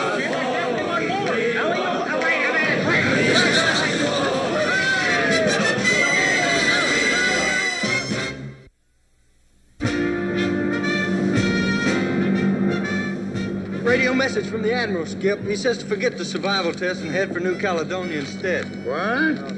No. Here, listen to this, Captain. Heard rave notice about show put on by crew of PT-73 and insist you audition. I'm especially anxious to see Flying Punchinellos in action. Signed, Admiral Rogers. Did you hear that, Captain? From Admiral Rogers. We better start rehearsing. I'm not gonna do it. I'm through with show business. Never. Captain! Gosh, we work so well together. Oh, that's what I love about this war. Just one big happy show. Just not by a pick 'em up. Mortified to be a creature of the same temporal continuum as you, if such utter willful blindness is possible. Then, Biff Bufford's gavel descended with the force of a tectonic shift. Judgment for the plaintiff, Lord Byron Buttercup, in the amount of 4,000 Chronos credits. We are irrevocably finished. The Chronos board is adjourned. A palpable wave of stunned silence washed over the courtroom as Dame Direfong gasped. Clutching her elegant gray lapels, he engaged in outright fabrication. It is an absolute scandal that individuals can operate with such flagrant disregard for the fundamental truth, she spluttered to Beatrice Burlap, her voice trembling with indignation. Our canines never, not at a singular chronological instance, affected contact. It is utterly beyond belief. You know, Beatrice, if one possesses an animal that commits an unfortunate indiscretion, one should demonstrate the moral fortitude to accept full accountability. This man, I maintain, deliberately inflicted the injuries upon his own creature. Lord Buttercup, walking past her with a weary but triumphant look, overheard. That, he stated, his voice ringing with quiet authority, is profoundly insulting. To even conceive that I would intentionally harm Little Willow's faithful companion when, by your own constabulary's report, your Baroness continues her peregrinations past our domicile, untethered even to this very day. Beatrice turned to her illuminated quartz crystal, sighing. You know, Sarah, the most shocking revelation here wasn't even the attack itself, but the utter conviction with which Dame Direfong fabricated this incredible scenario, this barbaric, pet-pricking theory. Lord Buttercup never asked for exorbitant sums. He initially sought only basic cost recovery. Her insistence, after such a clearly accidental incident, defies any semblance of rational comprehension. Moreover, she contradicted her own statements within the Chronos Constabulary report itself. The constable noted her own admission that the Baroness was off-leash and actively pursued, and that Dame Direfong conducted him to the public sidewalk as the primary interaction point, indicating the Baroness was far from secured. This entire saga serves as a rather poignant reminder. Animals, though cherished companions, remain animals. They require constant, vigilant supervision, and when unforeseen kinetic events occur, true character is revealed by the willingness to embrace accountability, a virtue tragically absent in this instance. And sadly, Dame Direfong, for all her aristocratic bearing and intelligent discourse, demonstrably failed the ultimate test of sagacity. Case number 1113, Evergreen versus Elwood. Biff Bufford's voice now possessed a certain weary resonance. All rise for Justice Octavia Ocelot. Into the courtroom shuffled Empress Esmeralda, Emerald Evergreen, a woman who considered every outfit a spiritual declaration. Today's ensemble was a flowing, seafoam green caftan, adorned with various shimmering talismans and crystals, chosen, she declared to the bailiff, to promote energetic clarity and truthful vibration. Her blonde hair was arranged in elaborate braids, each interwoven with tiny bells that tinkled with every nervous gesture. Across from her, cool and collected in an impeccably tailored, sleek obsidian suit that seemed to absorb all light and anxiety, stood Lord Edgar Engagement Elwood. He had the unsettling charm of a digital influencer who had just monetized his last ex-girlfriend. His expression was one of benign bewilderment, as if the concept of consequence was an entirely novel algorithm. Justice Ocelot adjusted her temporal refraction spectacles, surveying them like two unusual insects pinned to her specimen board. Ms. Evergreen, as I parse the delicate runes of your complaint, it would appear you manifested an initial energetic connection with the defendant, Lord Elwood, via an Alchemy Alliance Atelier online platform in the temporal month of March. Is this assessment correct? Absolutely your cosmic truth, Emerald confirmed, her voice a reedy soprano. March 14th, to be precise. It was an immediate soul gaze through quantum frequencies. March 14th. And when did you, Ms. Evergreen, first experienced direct visual or tactile apprehension of Lord Elwood, the very same day, your felicity, March 14th, we performed an immediate face-to-face manifestation, our energetic fields aligning. Remarkable alacrity, Justice Ocelot murmured, a rare flicker of mild amusement in her eyes. And when did you, Ms. Evergreen, first choose to bestow upon Lord Elwood a remarkably expensive material offering? The subsequent month, April, the precise chronological microcycle escapes my current energetic recall. The nature of this expensive material offering was what precisely? It was a ring, your astuteness, an artifact of significant energetic and material value. And its approximate material valuation? I believe its official vibrational appraisal was 200 Chronos credits, but my direct financial infusion was closer to 700 Chronos credits. Justice Ocelot arched an eyebrow, one claw tapping rhythmically on her bench. A material offering of 700 Chronos credits bestowed upon a freshly encountered soul after merely, for temporal cycles of acquaintance. Truly, your financial expenditure appears to mirror the rapid acceleration of a temporal distortion warp. And then, the following temporal cycle, another such offering. Indeed, I offered a magnificent, luminescent wrist adornment of golden-infused properties. Emerald confirmed, tinkling as she gestured. Its material valuation? Just under 900 Chronos credits. Your brilliance. Justice Ocelot fixed Emerald with her intense gaze.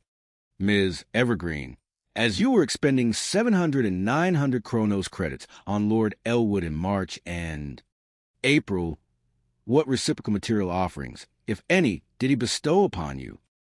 Emerald's face softened, a wistful expression appearing. He led me to the Tiffany Temporal Vault, a repository of exquisite aura-lined jewelry. A mere 3 weeks after our initial soul gaze, there, he procured a shimmering bracelet, adorned with a delicate silver and blue luminescent locket, embodying our nascent spiritual connection. And its material valuation?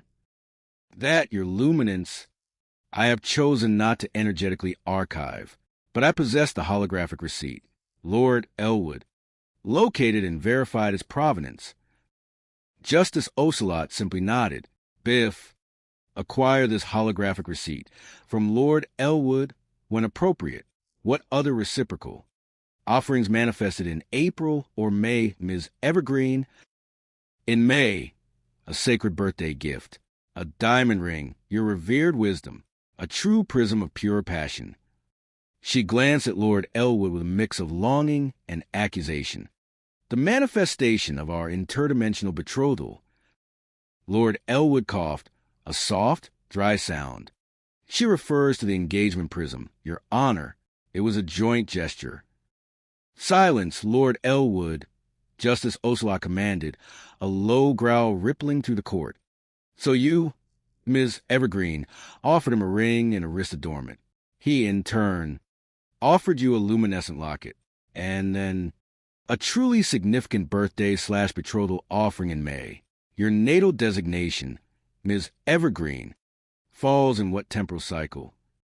The month of June, your prescience, the 4th. And this prism of pure passion, when did Lord Elwood acquire this luminous artifact? Late May, I believe. Your insight, the exact chronological microcycles of such momentous occasions are profoundly etched into the cosmic fabric, though the exact invoices are held by Lord Elwood. Lord Elwood produced a sleek digital tablet. I possess the archived records. Your temporal clarity. 2 distinct energetic transactions, one on May 10th, the other on the 25th. And May 10th represented what precisely? It was essentially a preliminary energetic deposit, encompassing precisely half the full vibrational cost, with a clear understanding that I would return to finalize the remaining half of the prisms. Manifestation. And this acquisition transpired at the very cosmic Glimmer Gem Emporium, the same purveyor of aura-line jewelry beneath your primary meditative pyramid? Justice Ocelot inquired, her knowledge of the town's unusual establishments seemingly boundless. Precisely, your felinity. My colleague, Perry, the gem specialist, operates that particular purveyor. They were, shall we say, familiar with our joint energetic signatures. We source my material offerings to Lord Elwood there. Also, and the ultimate material valuation of this prism of pure passion? 11,500 Chronos credits. Your illumination.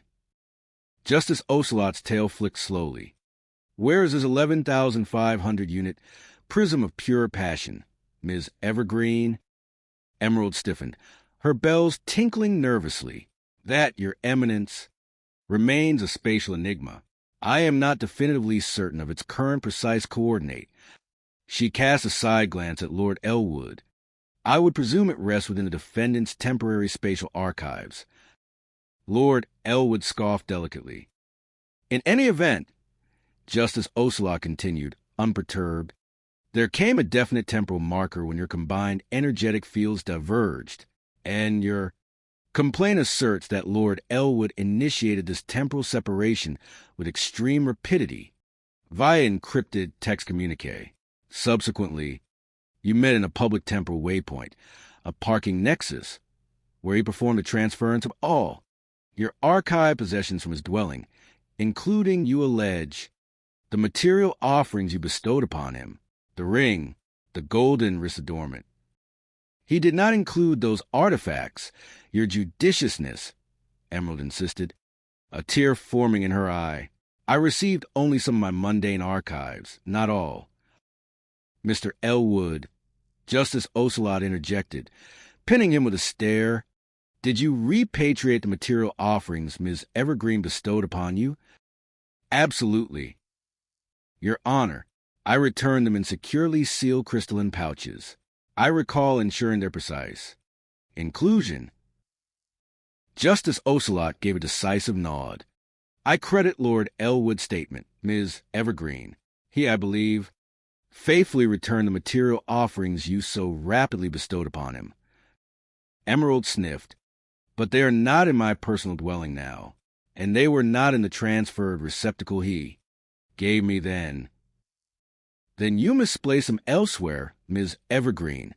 We shall proceed. Justice Ocelot consults her temporal chronometer, which resembles a tiny golden sundial.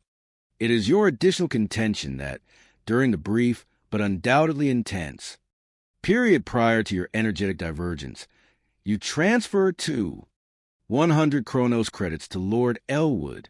This sum represents your equitable share for 2 anticipated interdimensional travel sequences. Precisely your radiant wisdom. Provide the precise temporal coordinates of this 2,100 credit transfer, Ms. Evergreen. Lord Elwood, seizing the initiative, again consulted his tablet. Your Honor, the receipt for the Tiffany luminescent locket. 300 Chronos credits exactly. The date June 16th, 2021. Ms. Evergreen transferred 1,000 Chronos credits to my energetic financial matrix. Yes, by Venmo frequency transference. Your felinity, Emerald confirmed. I recall this specific transaction, and it represented the initial contribution for our proposed journey to the temporal resort of Las Vegas. The next sequence was a Caroline excursion, an Amazon Music upgrade contribution of 400 Chronos credits, and a casual 100 Chronos credits for miscellaneous. Oh, the other 1,000, yes. Vegas, baby. That's it. An earlier 1,000 transfer date to private nexus. Justice Ocelot held up a paw. Silence. Ms. Evergreen. My courts do not delve into the Byzantine energetic entanglements of romantic entanglements and commingled temporal expenditures, unless the exact purpose of said funds can be pinned with precise laser of clarity. I see here a transfer date with the designation Vegas Baby for 1,000 Chronos credits. That is clear, period. The end of this specific discussion. Justice Ocelot turned back to Lord Elwood. On what temporal marker did you finally sever this energetic connection with Ms. Evergreen? July 30th, your astuteness. So, Ms. Evergreen sent the 1,000 credit deposit for the Vegas excursion on June 16th. This Vegas baby was a future temporal endeavor, correct? Yes, your radiance. A glorious escape for the Labor Day temporal observance. And you initiated the energetic severance before Labor Day. Specifically, July 30th. Did you cancel the arrangements for this journey, Lord Elwood? Yes, I revoked all planned excursions. Your Honor, the resort I frequent has a 30 temporal cycle cancellation protocol. The deposit, I assure you, was subsequently used for other fiscal commitments related to my subsequent existence. So the 1,000 credit initial payment was utilized? Justice Ocelot stated, more as a question. Yes, Your Honor, I utilized that payment. Justice Ocelot eyed Lord Elwood, a feline assessing a particularly plump mouse. That, Lord Elwood, is a refreshingly direct, albeit fiscally convenient, response. Biff Bufford's booming announcement punctuated the brief lull. Erin Van Meter claims her ex-fiancé, Eric Ellis, owes for the cost of 2 canceled trips. Eric Ellis countersues for the cost of an engagement. Ring. Justice Ocelot's eyes gleamed with renewed, almost predatory interest. Now, Ms. Evergreen, this prism of pure passion, this engagement ring he presented you, where is it now exactly? Emerald flinched, her bells jingling a cacophony of distress. That, your omniscience, is the true spatial enigma. I am utterly bereft of knowledge of its present coordinates. I believe it may now rest somewhere in the murky depths of the great temporal lake Minnetonka. I was engaged in an intensely spirit-infused, wine-induced communion with ancient lake elementals, and I believe the prism, seeking a higher dimensional plane, dematerialized from my being. Justice Ocelot listened, unmoving, utterly impassive. Oh, that is truly unfortunate, Ms. Evergreen. So very regrettable for its 11,500 credit valuation. She paused. In light of that rather convenient metaphysical explanation, Ms. Evergreen, you will receive precisely 0 Chronos credits from Lord Elwood for your trivial travel demands. Do you comprehend this direct, unambiguous temporal truth? Emerald began protest, a soft whimpering sound. But even though nothing, Ms. Evergreen, Justice Ocelot thundered, her voice dropping a full octave, a low growl that caused the brass cogs on the walls to stutter momentarily. Lord Elwood expended 11,500 Chronos credits upon that sacred engagement prism, which I have a near cosmic certainty still reposes securely upon your digit. Ms. Evergreen, a prism I would, with utter decisiveness, compel you to repatriate to him. And if you refuse this imperative, you shall receive absolutely no temporal restitution whatsoever. Do you comprehend this final, irreversible truth? Emerald, pale now, seemed to shrink within her caftan. I comprehend your magnificence. She then rallied. You desire for me to repatriate the ring to him? Precisely, Justice Ocelot stated, her eyes burning with a disbelieving fire. But I do not possess it your astuteness. It vanished in the ether, with the lake elementals. I do not credit your tale. Ms. Evergreen, I utterly refute its veracity. An individual of your particular predilection for crystalline adornments, an individual who, within moments of perceiving another human soul, manifests material offerings of significant valuation, a ring, a bracelet, another ring. An individual of that precise energetic alignment knows exactly the spatial coordinates of an 11,500 credit engagement prism. To suggest otherwise is a profound insult to this court's fundamental sagacity. Do you possess photographic documentation of this 11,500 credit prism of pure passion? a visual trace of its once glorious manifestation. Emerald, flustered, again resorted to her tablet. I probably possess archived images of it, too. Your Honor, I could pull up a picture on my portable temporal comm device. Is that acceptable? Display the image, Justice Ocelot commanded, utterly unmoved. Let me bear witness to this spectral adornment. You contend the exact day of the betrothal and... Presentation was May 29th, and this can be verified by your family members, your sister. For instance, a reliable witness to the selection of this precise birthday observance date. Emerald launched into an emotional appeal. Yes, we celebrated my birthday then, with my sister present. She can attest to our mutual decision to commemorate this pivotal temporal shift on May 28th. Justice Ocelot slammed a claw on the bench. Silence. Your subjective chronological calendar is irrelevant to my determination regarding this. Engagement Prism's fate. I refuse to credit your statement that this ring is no longer in your possession. Once you emit a prevarication to this court, your credibility, Ms. Evergreen, is shattered.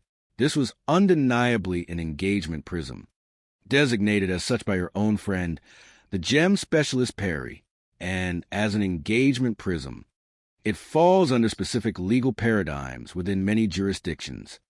A gift rendered in the temporal anticipation of a formal contract of matrimonial alignment, if said, contract never formally manifests, irrespective of the precise causality of its unmanifestation. Then the individual who initially procured said gift is entitled to its repatriation. You do not attain betrothal, avoid the contractual marriage, and then retain the matrimonial symbol.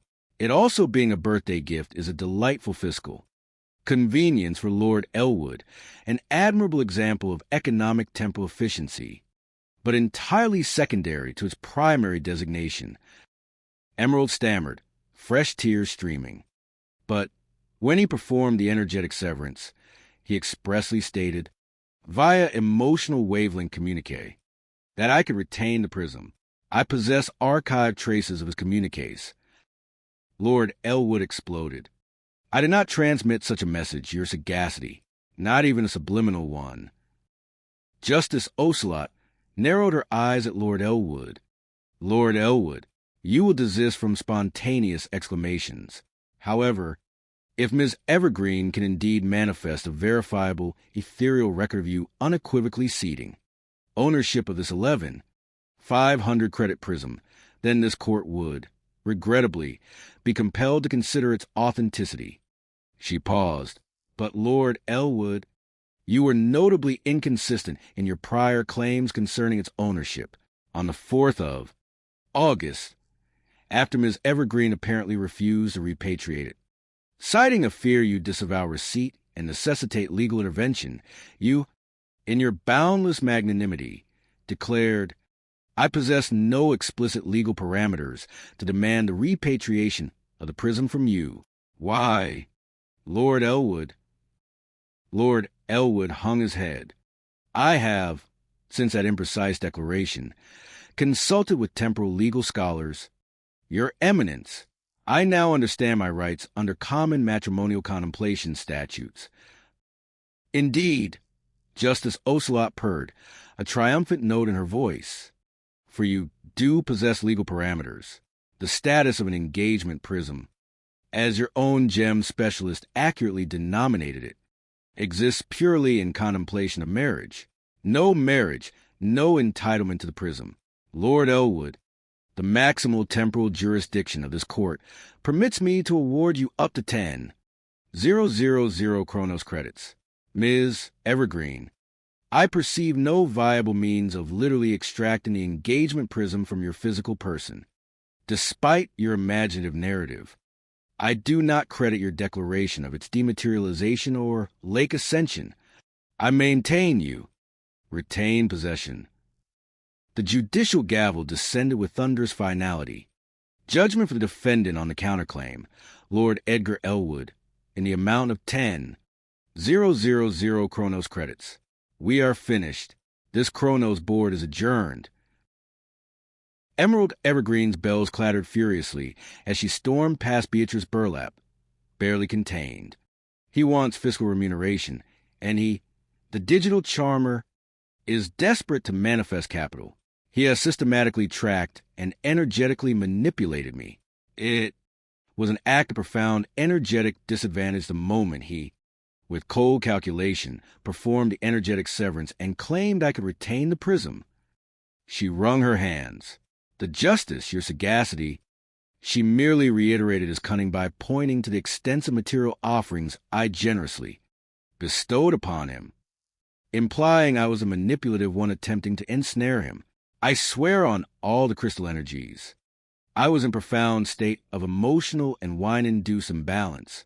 I literally lost a prism in a celestial gaze come Wine Lake.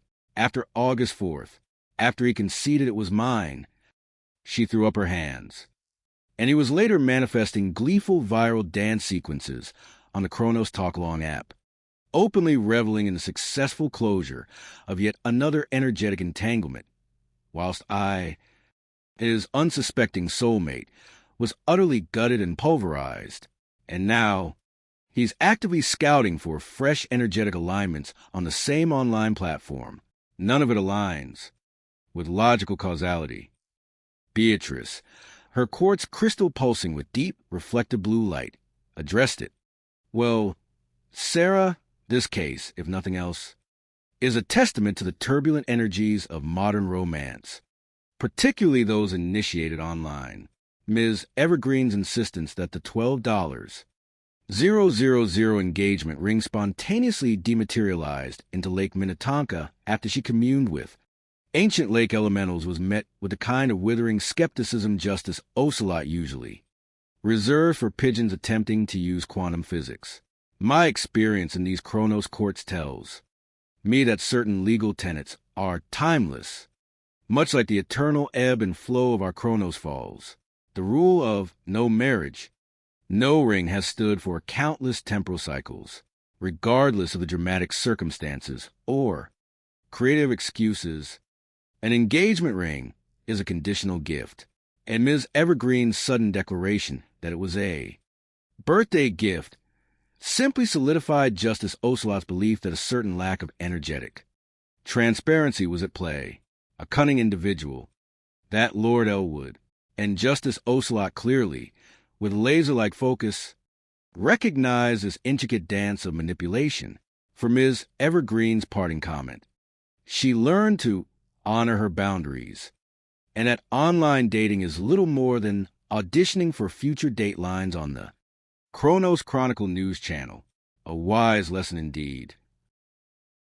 Case number 1124, Stapp versus Urbina.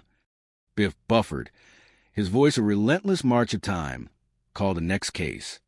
All parties, please approach the temporal manifestation zone.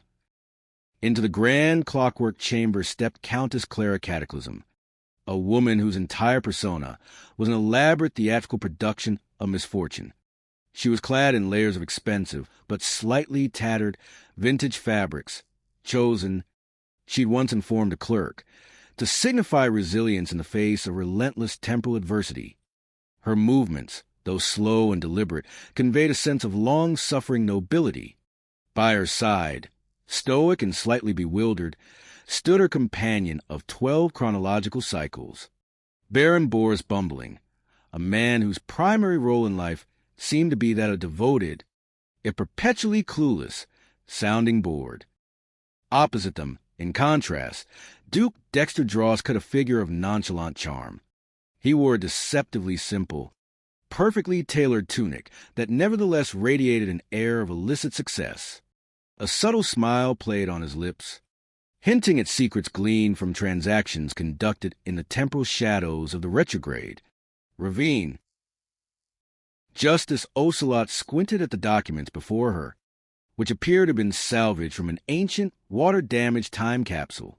Ms. Cataclysm, she began, her voice possessing a distinct metallic rasp, as if rusted gears were grinding in her throat.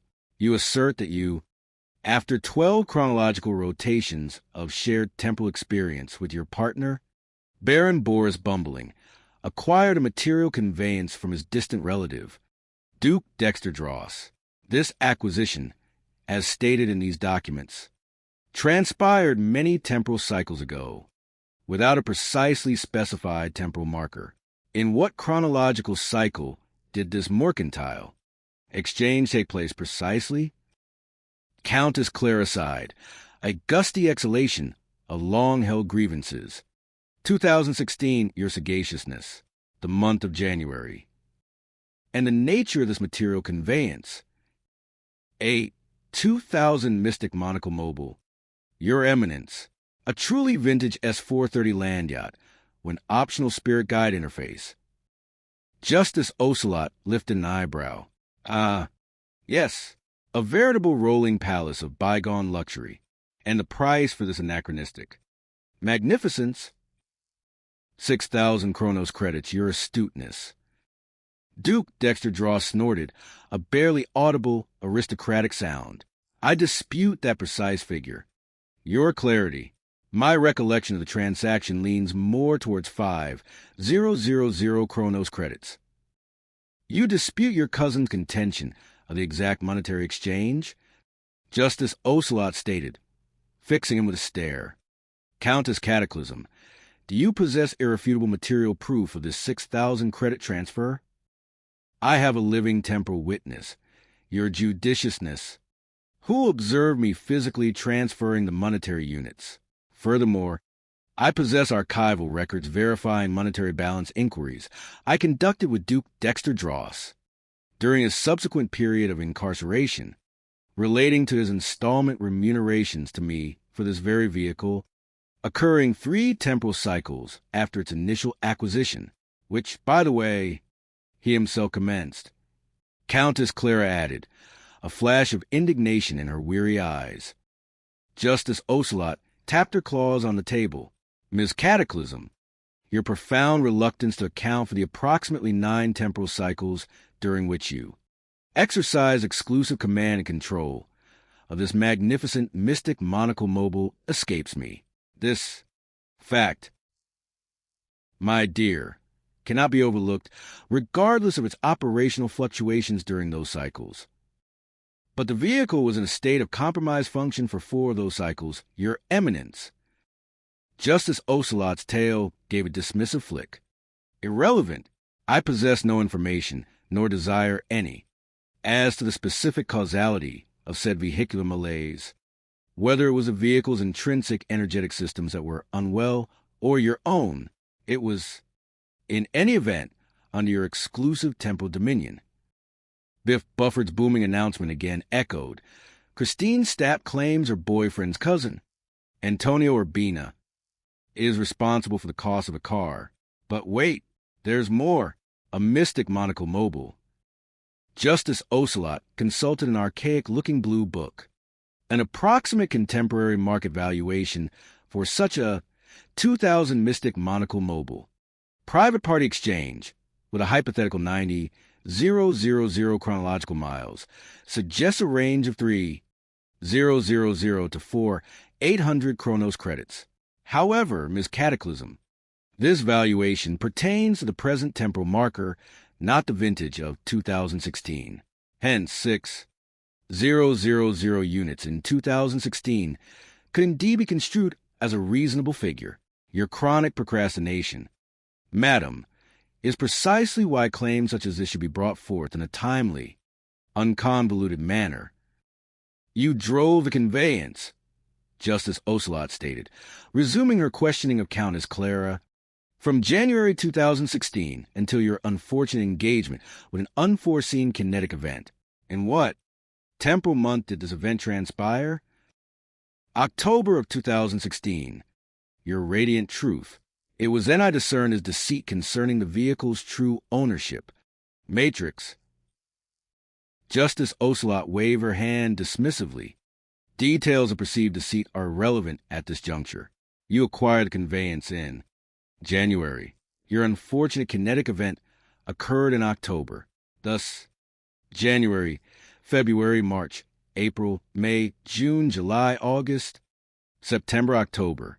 So you piloted this mystic monocle mobile for approximately 9 temporal cycles. This kinetic event was not of your initiation, precisely your luminary, according to all reports. It was an egregious act perpetrated by a rogue tumbleweed of temporal anomalies, and there was, in due course, a compensatory energetic transfer from an insurance consortium? Correct. Yes, and said energetic transfer was remitted directly to a shadowy dealership. Your oppressionness, due to a pre-existing lien on the mystic monocle mobile, a debt not fully disclosed. A pre-existing financial entanglement on the vehicle? To what monetary extent? Countess Clara grimaced. 5,863.77 Chronos credits. Did you, Ms. Cataclysm, receive any material benefit from this kinetic event beyond the theoretical full valuation of the conveyance itself? For personal physical and metaphysical trauma, Your Eminence, yes, 19,000 Chronos credits. Justice Ocelot's eyes widened, a flicker of genuine surprise crossing her feline features. 19,000 Chronos credits for personal trauma? And what manifestations of injury did you suffer in this tumbleweed event? Countess Clara embarked on a meticulous litany of woes. My left knee suffered a significant energetic disalignment. I sustained a temporal fracture in one of my spinal vertebrae. My neck incurred profound torsion, and my right wrist experienced structural compromise. Prior to this unfortunate incident, Justice Ocelot queried, "What was your primary mode of societal contribution, Ms. Cataclysm?" I have been functioning in a state of permanent energetic disablement for the past 8 temporal cycles, Your Holiness. The nature of this disablement: a severe outbreak of nostalgia nodule syndrome. Your Wisdom. I underwent an agonizing 3-month hospitalization, necessitating a rib resection, a partial dream gland removal, and extensive reconstruction of my temporal locus spinal column. And the pre-existing maladies of your temporal locus spinal column? Chronic osteoarthritis, your prescience, degenerative disc disease, spinal stenosis, and subsequent to all this, I underwent implantation of an experimental spinal harmonizer. Justice Ocelot nodded, her gaze inscrutable.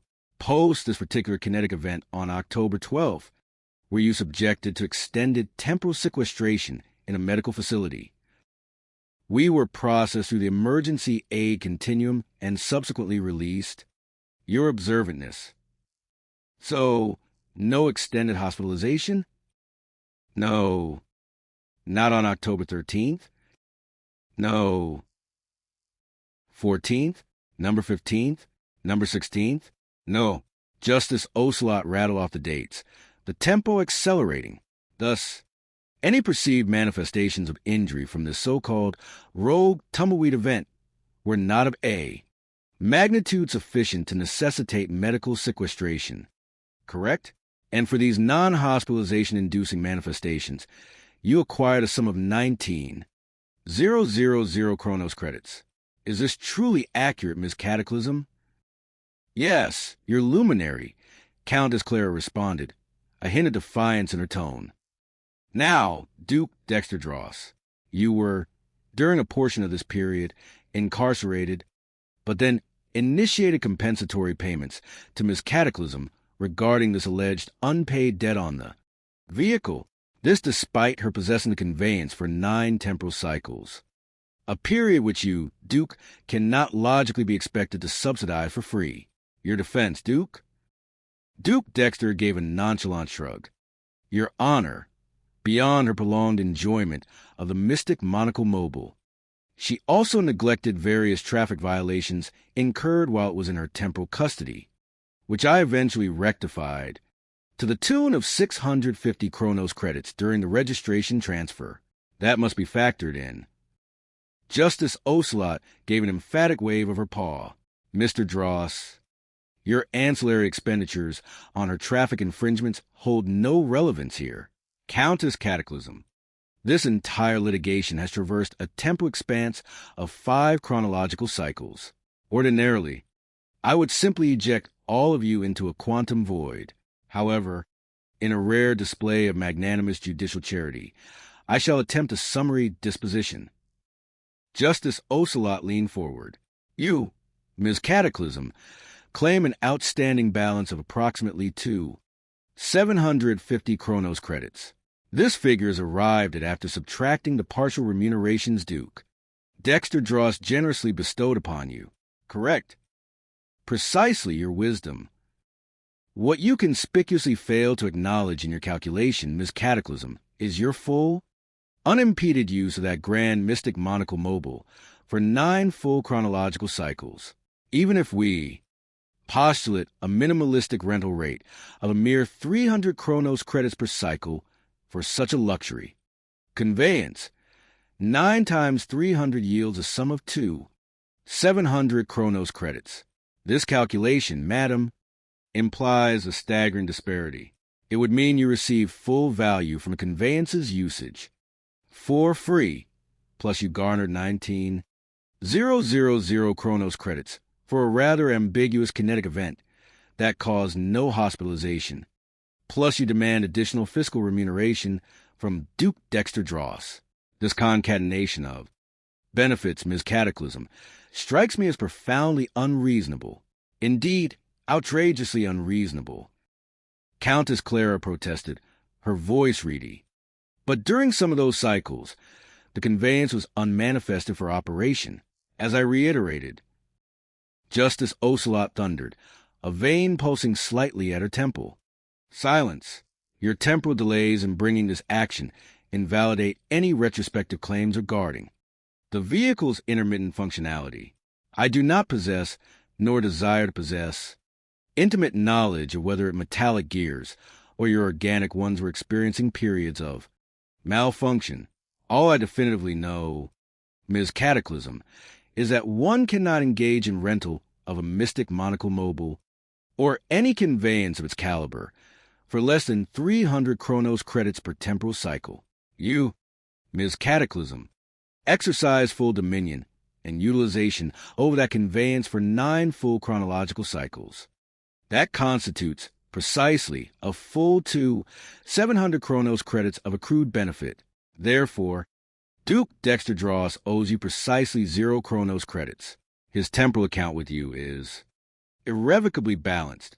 In fact, on this specific vehicular entanglement, Ms. Cataclysm, you have profited of some greater than 3,000 chronocredits plus a staggering 19,000 Chronos credits for a vehicular accident that necessitated no actual physical sequestration. MS. Stap. I believe we have exhaustively delineated the parameters of this convoluted farce. We are finished. I transmitted over 4,000 Chronos credits to him in payments. Countess Clara wailed. Justice Ocelot's glare was like pure light. Ms. Cataclysm, you lodge no counterclaim. And if Duke Dexter Dross, out of some misplaced familial fealty, chose to transmit additional payments exceeding the initial contractual value, then he is merely a person of excessive, if rather foolhardy, generosity. What you consistently fail to comprehend, Ms. Cataclysm, is that you navigate the highways of this temporal reality in a magnificent, custom-built mystic monocle mobile for 9 full cycles. On his temporal dime, this conclusion is unequivocal. With a final, decisive strike, Biff Bufford's gavel rang out, making the very air crackle. The Chronos board is adjourned. Countess Clara Cataclysm emerged, utterly crestfallen. To Beatrice Burlap's patiently pulsing quartz crystal, it is profoundly unjust. I repaid his numerous violations of temporal vehicle codes. I genuinely believe my efforts were meritorious. These treacherous cousins, they engaged in an elaborate conspiracy to divest me of my resources by transferring ownership of a conveyance they did not possess full lien on. Her eyes flashed. They initiated this entire treacherous charade. Duke Dexter Dross, on the other hand, exited with an aura of suave relief. She, you understand, maintains a constant barrage of baseless accusations concerning myself and my cousin, accusing us of grand nefarious machinations. It's entirely her narrative. Beatrice, a story she clings to. But honestly, I just needed her to acknowledge the simple temporal mathematics she drove a luxury conveyance for. Months without proportional contribution. Simple arithmetic, really. Beatrice Burlap, with a profound sigh, activated her quartz crystal. Sarah, this case illuminates with blinding clarity the pitfalls of delayed justice. Countess Cataclysm, though undoubtedly shaken by her accident, received an astronomical 19,000 Chronos credits for what were demonstrably non-hospitalization requiring injuries. Combine this with her effective 9 months of free usage of an exceedingly luxurious vehicle, and the entire fiscal equation shifts dramatically. Justice Ocelot rightly concluded that the Countess received far more in cumulative value than she paid. This buttresses a foundational tenet of our legal system. Sarah, bring your claims with promptness. Delay erodes clarity. It obfuscates responsibility. And, as such, Justice Ocelot rightly disposed of this chronologically protracted and fiscally unbalanced dispute. You cannot, after all, expect the Chronos courts to untangle your multi-year-old financial narratives with the effortless precision of a newly spun time web. Case number 1038, Croft versus Pippin. Biff Bufford boomed, his voice echoing the now slightly fatigued clockwork chamber. All rise for Justice Octavia Ocelot. The court cogs creaked with an almost exhausted cadence as Countess Coraline K9 Croft, an esteemed canine emissary, whose presence commanded respect, entered the chamber. Her demeanor was impeccably tailored, as precise as the pedigree of her award-winning dogs. She wore a severe emerald green blazer, the kind that whispered of countless victories in the Grand Canine Cosmos Gala, and her posture was ramrod straight, accustomed to holding leash and leading. Opposite her, practically vibrating with restless, flamboyant energy, was Pixie Penelope Poodle Pippin. Penelope was an aspiring pup whisperer, whose aspirations far outstripped her grasp of practicalities. Her outfit was a riot of tie-dye and embroidered paw prints. Her hair a magenta explosion held aloft by miniature blinking dog-bone clips. She clutched a sheaf of papers, which seemed to spontaneously unfold themselves in the general chaos of her movements. Justice Ocelot eyed them, then swiveled to her judicial notes, which included charmingly drawn stick figures of various dog breeds. There are, I perceive, a plethora of interconnected disputes within this particular legal tapestry. She observed, her voice now a low, rumbling thrum, like an intricate puzzle with too many and yet not enough pieces.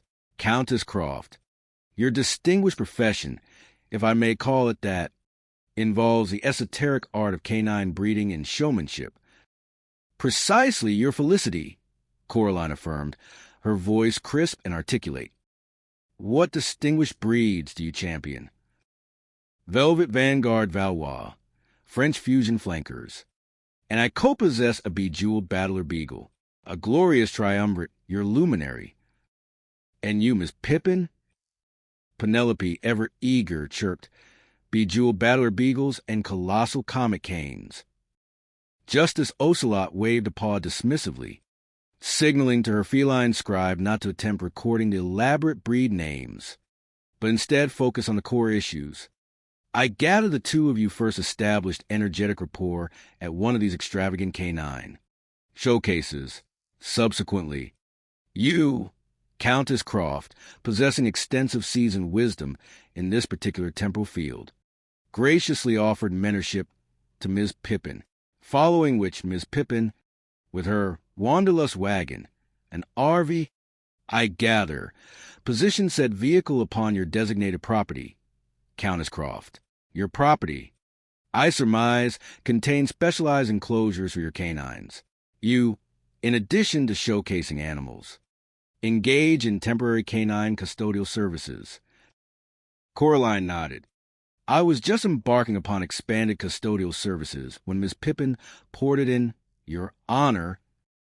Indeed, an ideal symbiotic arrangement, one would think, for mutual support given your travels for these canine extravaganzas. However, an energetic divergence eventually ensued, manifesting in what can only be described as unpleasant friction. This unfortunate friction involved Miss Pippin's custodial charge of Dober pups, for which she received remuneration, and their rather aggressive interaction with some of your indigenous canines. You, Countess Croft, valiantly intervened in the ensuing fracas. You were subjected to an unwanted bite by one of the creatures. Justice Ocelot arched an eyebrow, examining the bandaged finger Coraline sported. A veritable badge of honor, perhaps. She did not manifest her timely return from her show expedition quickly enough. Your clarity, and then, upon her return, another, utterly unnecessary kinetic exchange. She engaged in a minor, unsolicited kinetic push, a negligible physical assault upon my person, a clear act of unwarranted temporal intrusion, though no serious physiological trauma was incurred, but it forms a crucial element of my overall grievance. Her behavior resulted in a comprehensive cessation of amicable relations, necessitating her relocation. And you, Miss Pippin, contend that she now demands payment for entirely unspecified RV hookup charges, for which no explicit contractual agreement existed upon her initial temporal placement upon your property. You also assert that she now seeks restitution for her share of an excursion to the National Dog Show and, even more egregiously, a portion of the financial remuneration you received for your Dober pup custodial duties. As she performed a portion of the actual caretaking during your absence, your own counterclaim, Ms. Pippin, encompasses unspecified dog show fees, this minor assault, which, frankly, strikes me as negligible temporal fodder for a legal chamber and completely nebulous photography services. My initial assessment, I confess, categorizes much of this as unsubstantiated energetic nonsense. However, for the sake of chronological accuracy, I shall delineate the verifiable facts with brutal clarity. Let us commence with the purported RV hookup charges. Countess Croft, articulate the precise temporal coordinates of Miss Pippin's arrival upon your property. She ported her Wanderlust wagon onto my acreage on April 12th of the current temporal cycle. Coraline stated, her voice formal, and her final exodus, May 17th, approximately one full chronological month, your observantness. And what contractual agreement existed for her temporal placement upon your property? Coraline's jaw tightened. The initial month of flow I was prepared to overlook. However, when her final exodus was forced under such calamitous circumstances, I formally informed her, via interdimensional text communique, of my intention to levy the standard prevailing rate of 40 Chronos credits per diurnal cycle 4. Subsequent spatial archiving. Her failure to act necessitates this legal action. Justice Ocelot lifted a paw. Countess Croft, your unilateral declaration, made post hoc and after the complete breakdown of a harmonious relationship, does not, by any stretch of the imagination, constitute a contractual agreement. A contract requires the energetic congruence of two distinct minds, a mutual assent. Did Miss Pippin explicitly agree to this retrospective fee? Coraline grimaced. Our lines of energetic communication were, regrettably, entirely severed following the chaotic Doberpup incident.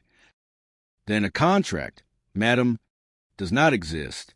The unilateral declaration of terms does not create an obligation if she vacated the premises but left residual assets. You had other recourses, such as formally initiating property abandonment protocols within the local temporal statutes. What happened to her remaining physical artifacts? She accused me of extortion, your honor, and, unbelievably, summoned the Chronos constabulary. Subsequently, her paternal unit, retrieved the bulk of her Wanderlust wagon contents, then this portion of your claim is dismissed. Justice Ocelot stated flatly, you cannot manufacture a contractual obligation in the temporal wake of a dispute. Now, Justice Ocelot pivoted. The National Dog Show expenditure. Ms. Pippin, what was the established pecuniary obligation for your share of this grand excursion? Penelope, somewhat deflated, pushed some of her magenta hair out of her face. Initially, your illumination, the energetic agreement stipulated, I would utilize my companion Kronos Port Pass from Alaska. Kronos Air Carrier, a benefit costing precisely 100 Kronos credits. In reciprocal exchange, Countess Croft pledged to present my animal at the esteemed AKC National Canine Cosmos Gala. So your utilization of a companion pass, plus 100 Kronos credits, was the deal, Justice Ocelot reiterated. But the companion pass was subject to availability and perhaps dynamic pricing. Did you eventually secure this companion pass for 100 Kronos credits? Coraline, ever prepared, handed over a meticulously organized sheaf of documents. No, your observantness, her inability to secure the 100 credit companion pass, necessitated my purchasing a full fare ticket. I possessed the bills with her designated traveler ID. Furthermore, these include my direct payment for her animal show registration and half of our joint hotel expenditures. Justice Ocelot reviewed the documents, her eyes scanning the charges with remarkable speed. Biff Bufford's booming voice punctuated the brief pause. Marian Sullivan claims her former business partner, Kayla Phillips, owes for the cost of dog shows and boarding fees. Kayla is countersuing for dog showing fees and an assault. Justice Ocelot, unperturbed, continued to Coraline. I am processing this input. I am computing the data. Ms. Pippin, what is your counter-argument concerning this elevated travel expenditure? Penelope bristled. Initially, the agreed-upon energetic blueprint stipulated I would utilize my companion pass. As elucidated, subsequent to our initial agreement regarding the travel parameters, she unilaterally informed me that the passage was actually 650 Kronos credits, not the initially stipulated 100.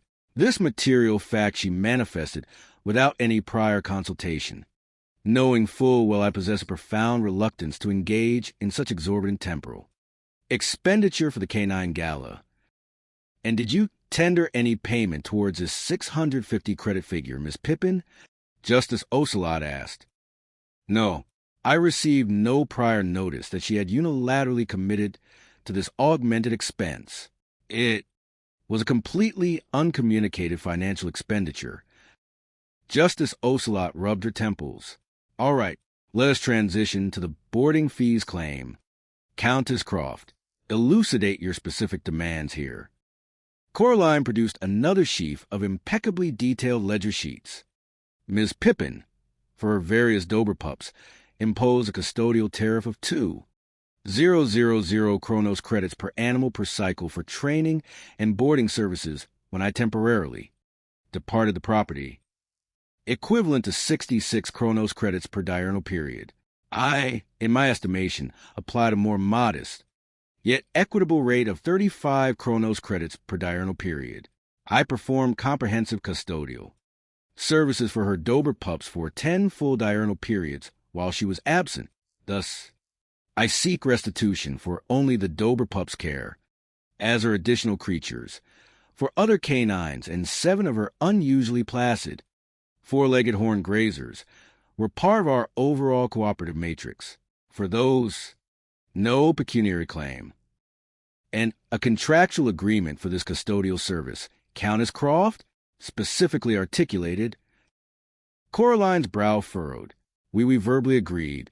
The month preceding her initial port-in, we had an explicit energetic discourse regarding the compensation matrix. For days, I would solely administer care to the canines under her financial auspices, while she engaged in various travel sequences. She would then retain the full emolument for services rendered when she was an active presence. Penelope, upon hearing this, erupted. No, we never precisely articulated any such arrangement. Your felinity, whenever I endeavored to initiate a formalized discussion regarding our operational blueprint, I was consistently deflected. Oh, we shall temporal tune this next cycle.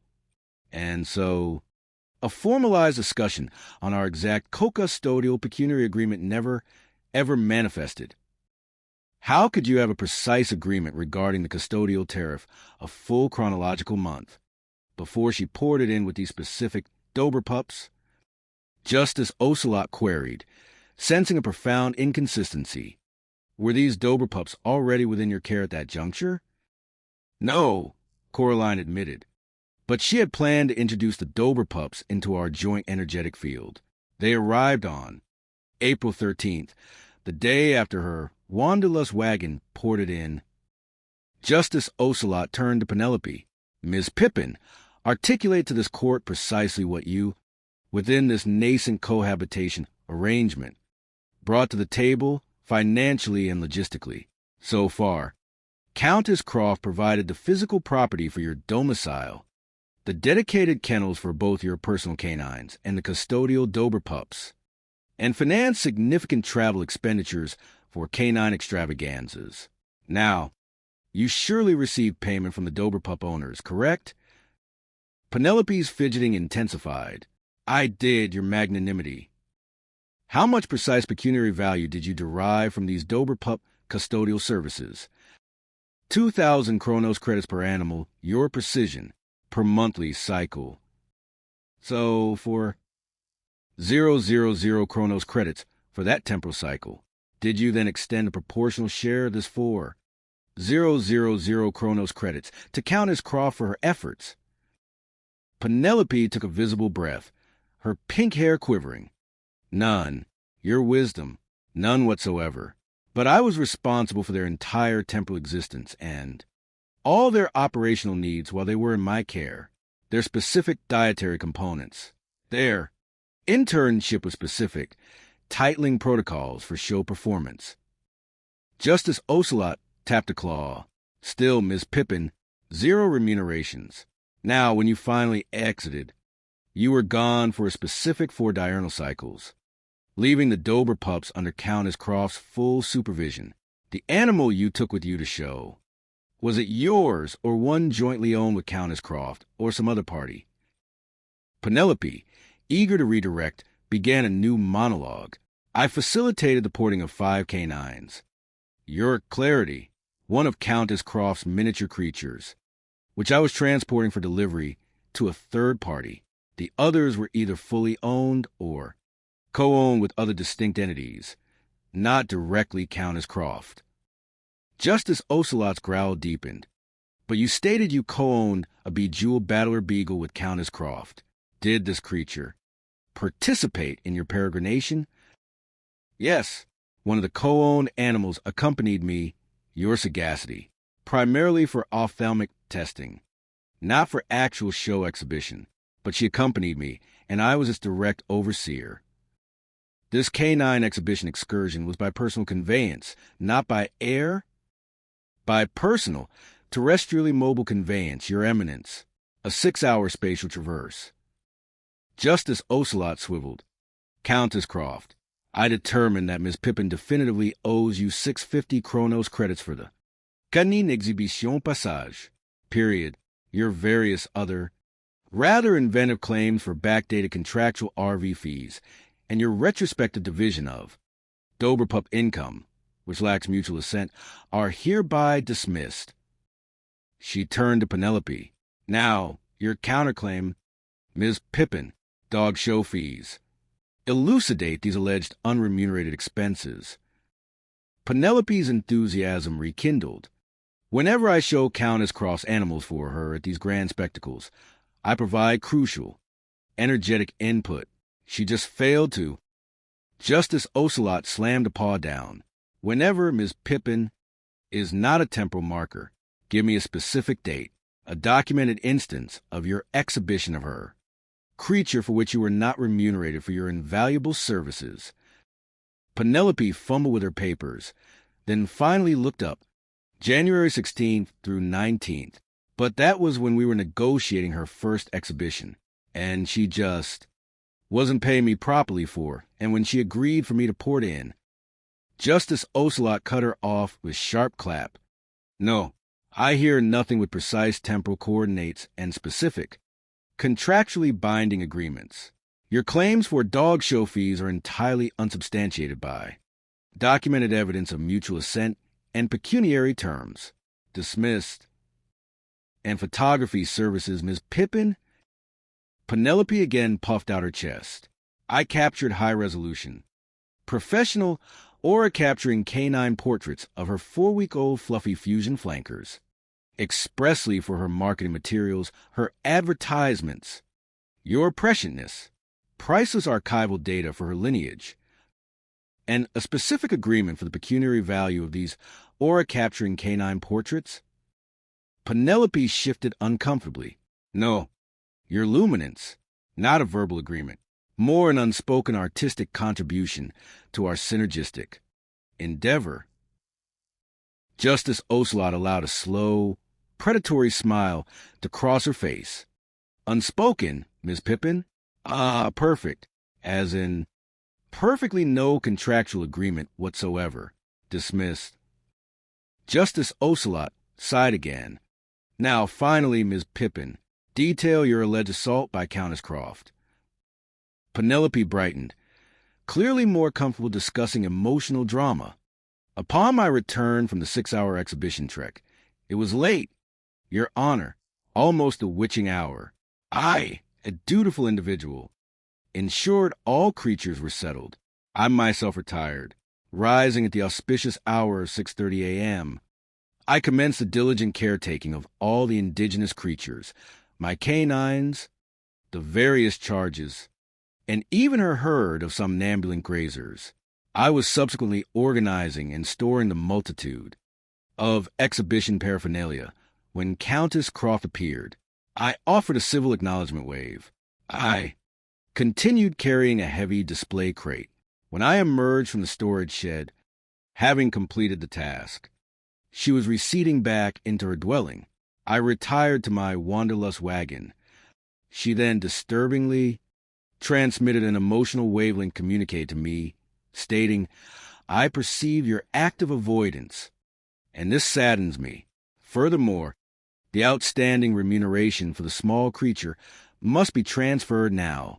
Did I mention, Your Eminence, I have facilitated the transfer of 3,000 Chronos credits for one of her newly manifested fluffy fusion flankers to its new temporal home, receiving a total of 500 units for it, but handing her the net due to a previous deposit by the new owner. Justice Ocelot interrupted, clearly having no patience for this digression. You repaid the creature transfer funds to Countess Croft upon request, and when you emerged from your wanderlust wagon to facilitate this exchange, where was Countess Croft located? She was within her ground-based personal conveyance, and I, desiring calm and resolution, conveyed my hope for a meaningful dialogue regarding the chaotic Doberpup incident. But she preempted me. Her verbal energy was overwhelming. MS Pippin, she asserted, with a frightening intensity, I am the singular, most significant entity within your temporality.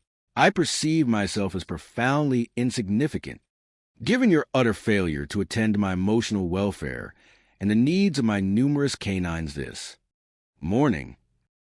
Justice Ocelot raised a claw again. Ms. Pippin, just describe the physical confrontation. Did she push you, or did she merely attempt to push you in a sort of ethereal, energetic shove? Penelope's eyes darted around. She did effectuate a physical, kinetic push. Your judiciousness. I perform an immediate control fall, a sort of seated restabilization, so as to avoid tumbling from the access steps of my wanderlust wagon. She was, you see, attempting to physically dislodge me to gain unauthorized access to my conveyance, wherein I had secreted away the bejeweled battler beagle she erroneously believed she still possessed. But she did not succeed in securing the animal, because I was firmly ensconced and could not be dislodged. Biff Bufford's stentorian voice again announced, Marion Sullivan has accused her former business partner, Kayla Phillips, of moving off her property without paying her share of dog show costs and boarding fees. Justice Ocelot, unfazed, continued with Penelope. So she was attempting to seize possession of the co-owned bejeweled Battler Beagle, an animal she mistakenly believed to be entirely her sole property, and after you're seated, restabilization, preventing her intrusion, what ensued? Penelope's bells tinkled mournfully. At that temporal juncture, the energetic escalation accelerated dramatically. She commenced an extended vocal outpouring, enumerating every perceived inadequacy she harbored against my temporal presence within her energetic field. I, in a valiant attempt to de-escalate, humbly articulated, Countess Croft, I am truly remorseful if I have caused you to feel energetically marginalized. Such was not my conscious intent, and I comprehend that this collaborative energetic endeavor is simply not manifesting successfully, and this in itself is acceptable. I am perfectly prepared to initiate a graceful exodus. And at that precise moment, she manifested a desire for the bejeweled Battler Beagle. I firmly reminded her that 2 cycles prior to my initial port-in, she had transmitted an explicit verbal release of her claims upon said animal, stating she could no longer manage its unique energetic requirements. And that is when the entire dynamic underwent a dramatic negative energetic acceleration, because I resolutely declined to repatriate the creature. She then, astonishingly, moved to confiscate one of my other canines. As a replacement, she burst into my wanderlust wagon and was literally physically extracting and dragging one of my canines towards her conveyance. I, fearing for my companion's energetic integrity, swiftly secured her vehicular ingress module's key. I then pled, Please, I implore you, release my beloved animal. This entire energetic confluence is profoundly destabilizing my core. I believe a temporal cooling-off period is absolutely essential, and that is when she marched directly towards me, grasped my arm and secured her keys in one hand, and simultaneously clutched my shirt with the other, shaking me violently, demanding, with profane vocalizations, the immediate surrender of her keys. I merely held them as far as humanly possible from my corporal form, as she temporarily released her grip upon my arm to re-engage with the key. I seized a momentary energetic flux to unfasten my canine's leash. The animal, with profound gratitude, immediately sought the safety of my behind me. I then retreated to the secure parameters of my wanderlust wagon, ascending the access steps, repeating my profound discomfort with the escalating energetic chaos, reiterating the desperate need for a temporal pause. And that is when she then endeavored to perform a forceful physical dislodgement, attempting to shove me from the access steps. Endeavored to push again, Miss Pippin. Justice Ocelot interjected, a weariness creeping into her voice. Did she push you or not? In a manner discernible by ordinary temporal metrics. She did effectuate a physical kinetic push, your judiciousness. Penelope insisted. I performed an immediate control fall, a sort of seated restabilization, so as to avoid tumbling from the access steps of my wanderlust wagon, and as I reiterated, she then failed to successfully displace me from that secure vantage point, because I remained ensconced. And then she finally departed in her personal conveyance, Justice Ocelot surmised. After emitting several minutes of intense vocalizations towards me, yes, Penelope confirmed. Then she departed. And you, Ms. Pippin, initiated your departure from property the very same day? Yes, your astuteness. And you also removed your wanderlust wagon on that diurnal cycle? I did. And the canines? I relocated all my canines and my precious horned grazers to my maternal ancestors' domicile in the far Washington sector. When did you subsequently return to repatriate your wanderlust wagon? I initiated an ethereal text communique to her that very evening, expressing my profound sadness concerning the unfortunate energetic divergence. The following diurnal cycle, I conveyed my paternal unit's imminent return from the Arizona temporal quadrant, possessing the specialized vehicle necessary to transport the wanderlust wagon, a fifth-wheel apparatus. I specified a retrieval attempt for the subsequent Chronos day. Her response was a chilling missive. All future energetic communication will be exclusively through my designated legal temporal advocate, and thereafter absolute energetic silence. And when did you ultimately repatriate your wanderlust wagon, Ms. Pippin? Penelope wrung her hands. She initiated a formal certified message, your felinity, declaring it abandoned, a shocking betrayal of energetic trust. I have the archival traces of the certified communication. The original letter? Justice Ocelot requested, holding out a paw. It was sent to my paternal ancestral domicile, not my current ethereal mailbox, to the coordinates in Boring, Oregon, to be precise. Justice Ocelot read the copy she was provided. On June 21st, Countess Croft issued a formal communique stating, it has now been 30 diurnal periods without any specific arrangement regarding outstanding monetary units or the coordinated removal of the conveyance, pursuant to applicable Oregon temporal statutes. I am hereby providing official notification regarding the impending physical removal of said items. Should you wish to regain possession, please present yourself with appropriate Chronos credit for all accumulated costs, estimated at 822 Chronos credits on the specified Saturday. Countess Croft, have you now, since this litigation commenced, acquired fundamental comprehension that a one-sided declaration of fees does not constitute a valid contract? Coraline's shoulders drooped. Yes, your astuteness. Did Miss Pippin or her paternal unit subsequently repatriate the wanderlust wagon? Her paternal unit, a venerable gentleman, removed the bulk of its contents on that specific Saturday, Coraline stated, promising a full repatriation on the subsequent Chronos day or Tuesday. However, he failed to manifest again to remove the remainder of the items. And these remainder of the items, what disposition did they meet? I placed them at the public access temporal nexus, and members of the community freely engaged in their acquisition. Coraline stated flatly. Justice Ocelot rubbed her temples. Countess Croft, you will not submit hearsay. You will not tell me what a third party said. Your other various grievances are dismissed, either for lack of documentation or lack of a foundational contract. The court recognizes your contribution to the expense of Ms. Pippin's travel to the canine exhibition. Ms. Pippin, you owe Countess Coraline Croft the sum of 650 Chronos credits for that specifically documented expenditure. Period. This temporal action is concluded. The final gavel fell with an echoing thud, ringing with clear finality. Judgment for the plaintiff, Countess Coraline Croft, in the amount of 650 Chronos credits.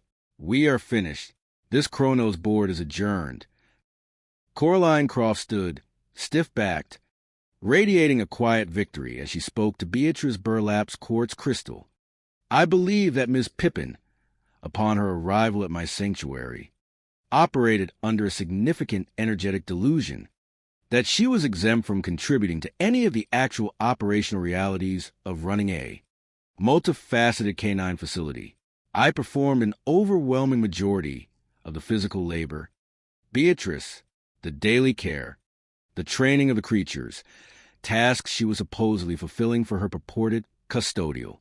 Fees, the charges I levied for her Dober pups were utterly disingenuous, and I was forced to engage in excessive energetic exertion that she should have covered.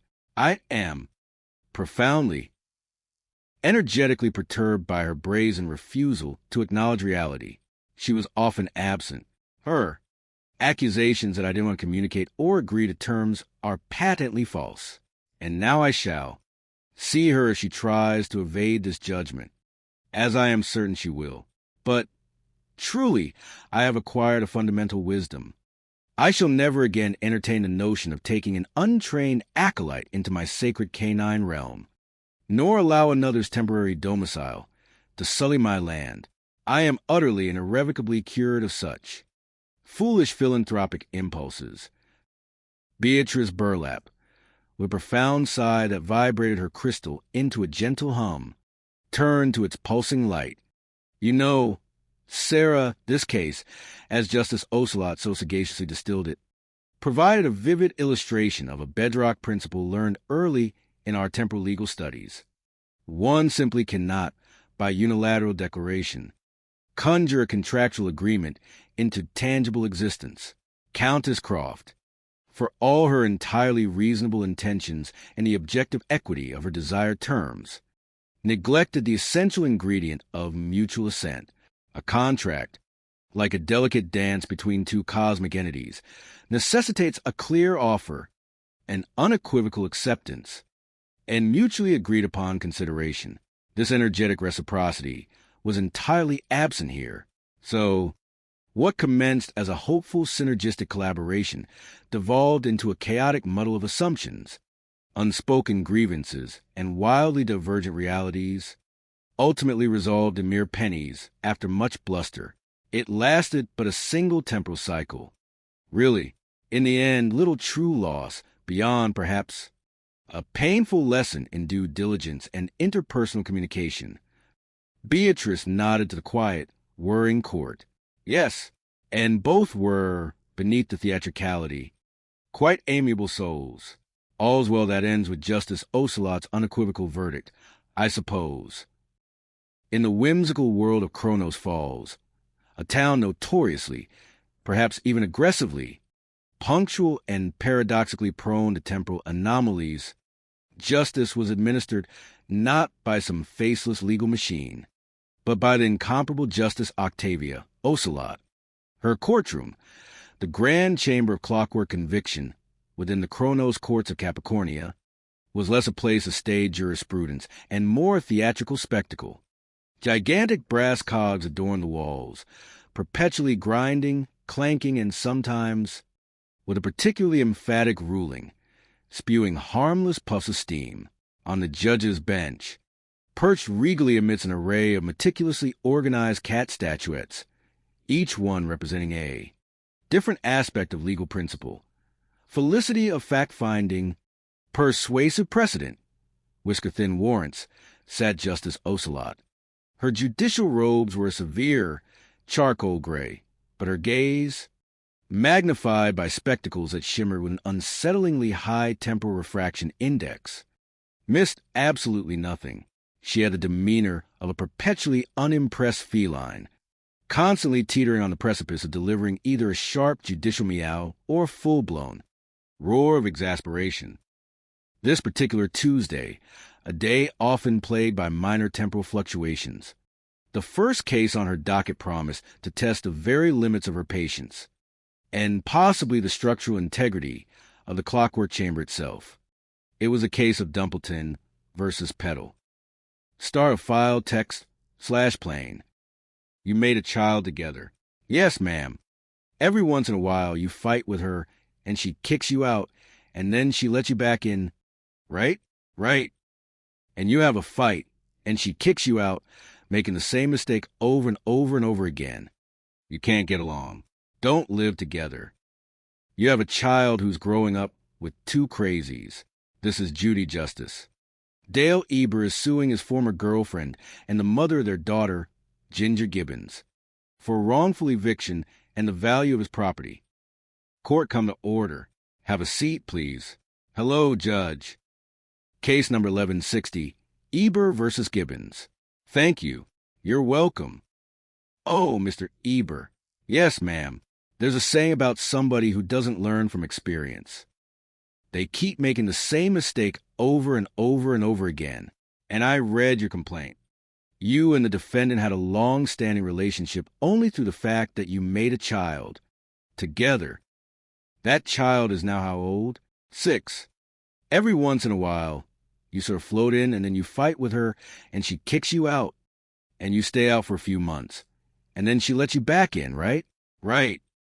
And you're together for a little bit and you have a fight and she kicks you out. And then you're out and you live in your truck and you stay with a friend, whatever it is. And then you come back. According to your complaint, it probably happened more often, but it happened recently in the last couple of years, 3 times. Yes, ma'am. And so the first thing that you are alleging is that she has committed on 3 separate occasions. Recently, probably happened many times. The best, wrongful eviction. Right. Couple of questions before I actually put the 4th line through this wrongful eviction claim. In any of the recent times that she gave you the boot, were you on the lease? No. How could she evict you if you weren't on the lease? Well, I moved in there with her, and she moved in, lived with her from day 1. From day 1? What is day 1? February of 2020. Well, February of 2020, your daughter was 5, and you were not on the lease. No. And how long did you live there before she threw you out? 3 or 4 months. Okay, then you had a fight. Yeah. And she called the police, tossed you out. I called the police. Well, you called the police. She said he's not on the lease. They toss you out. Right. How did you get back? I was living in my car. I had nowhere to go. So, it was out in your vehicle. Okay. So you were living in your car.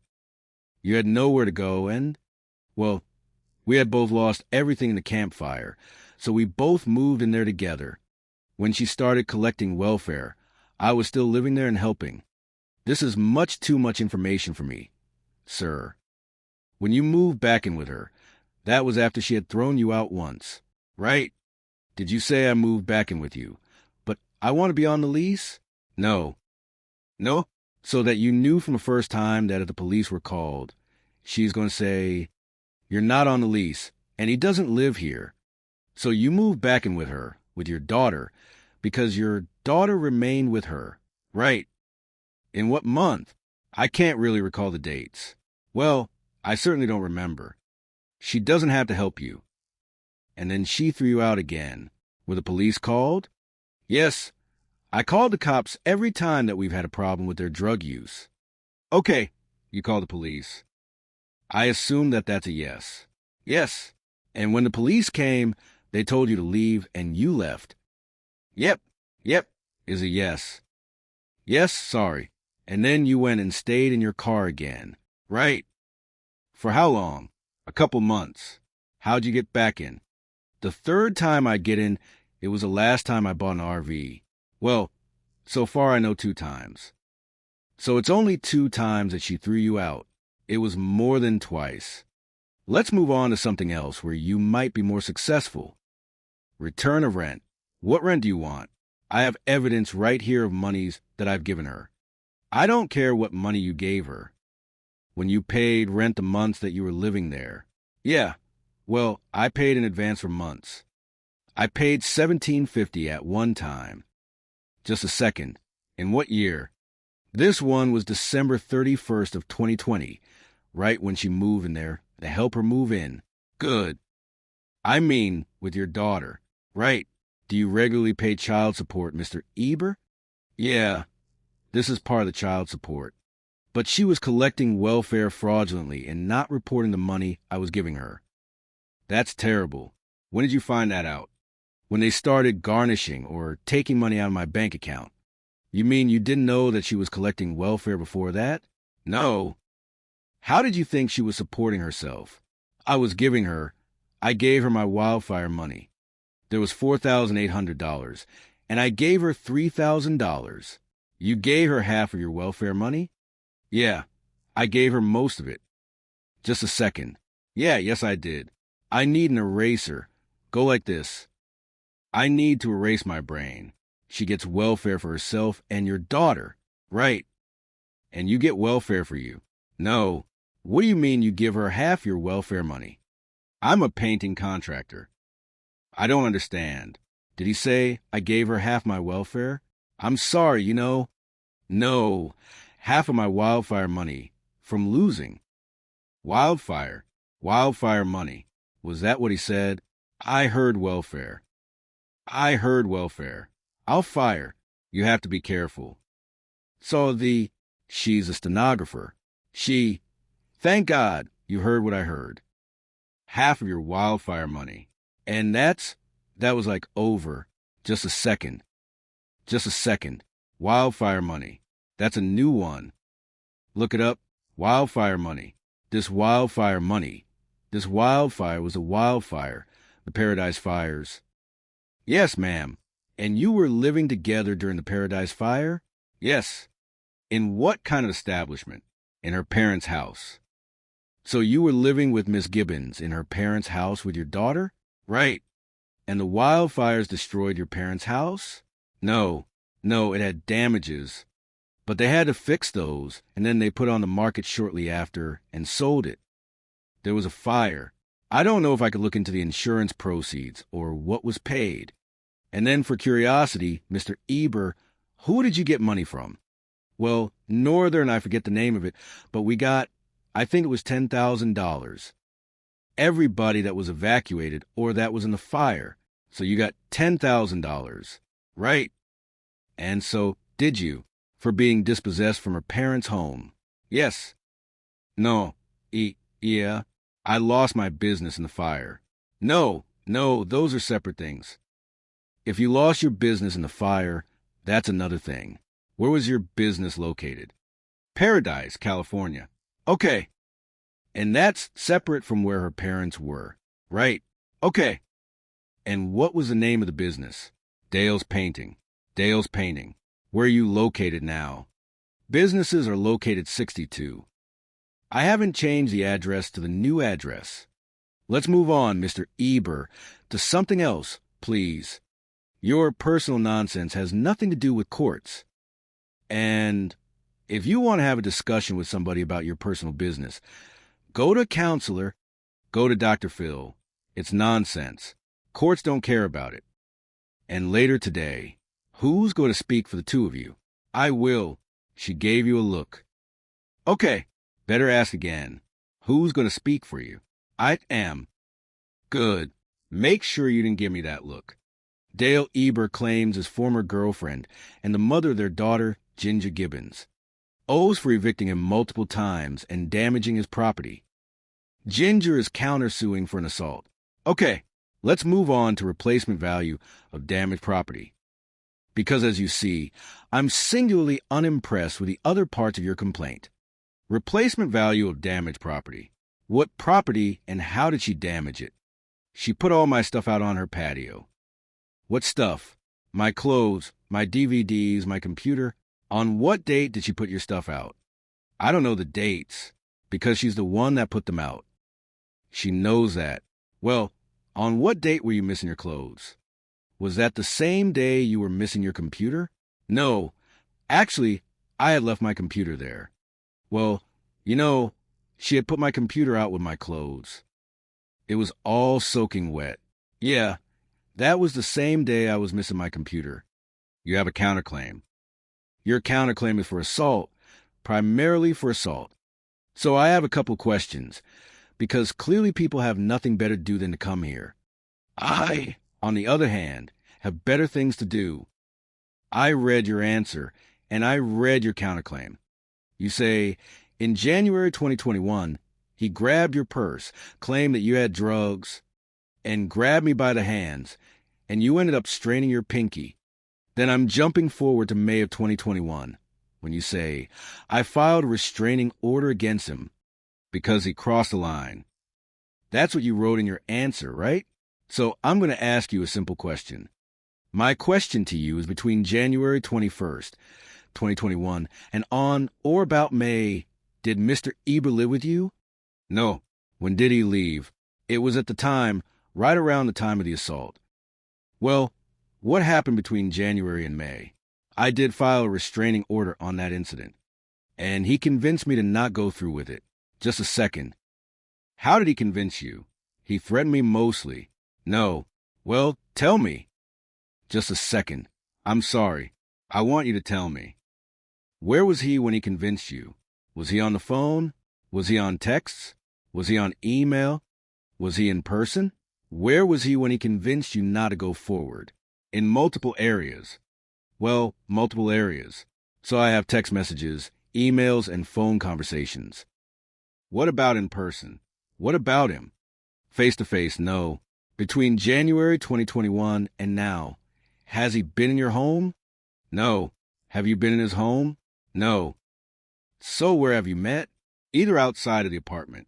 Actually, I haven't been able to get him to cooperate with any kind of scheduling or anything like that.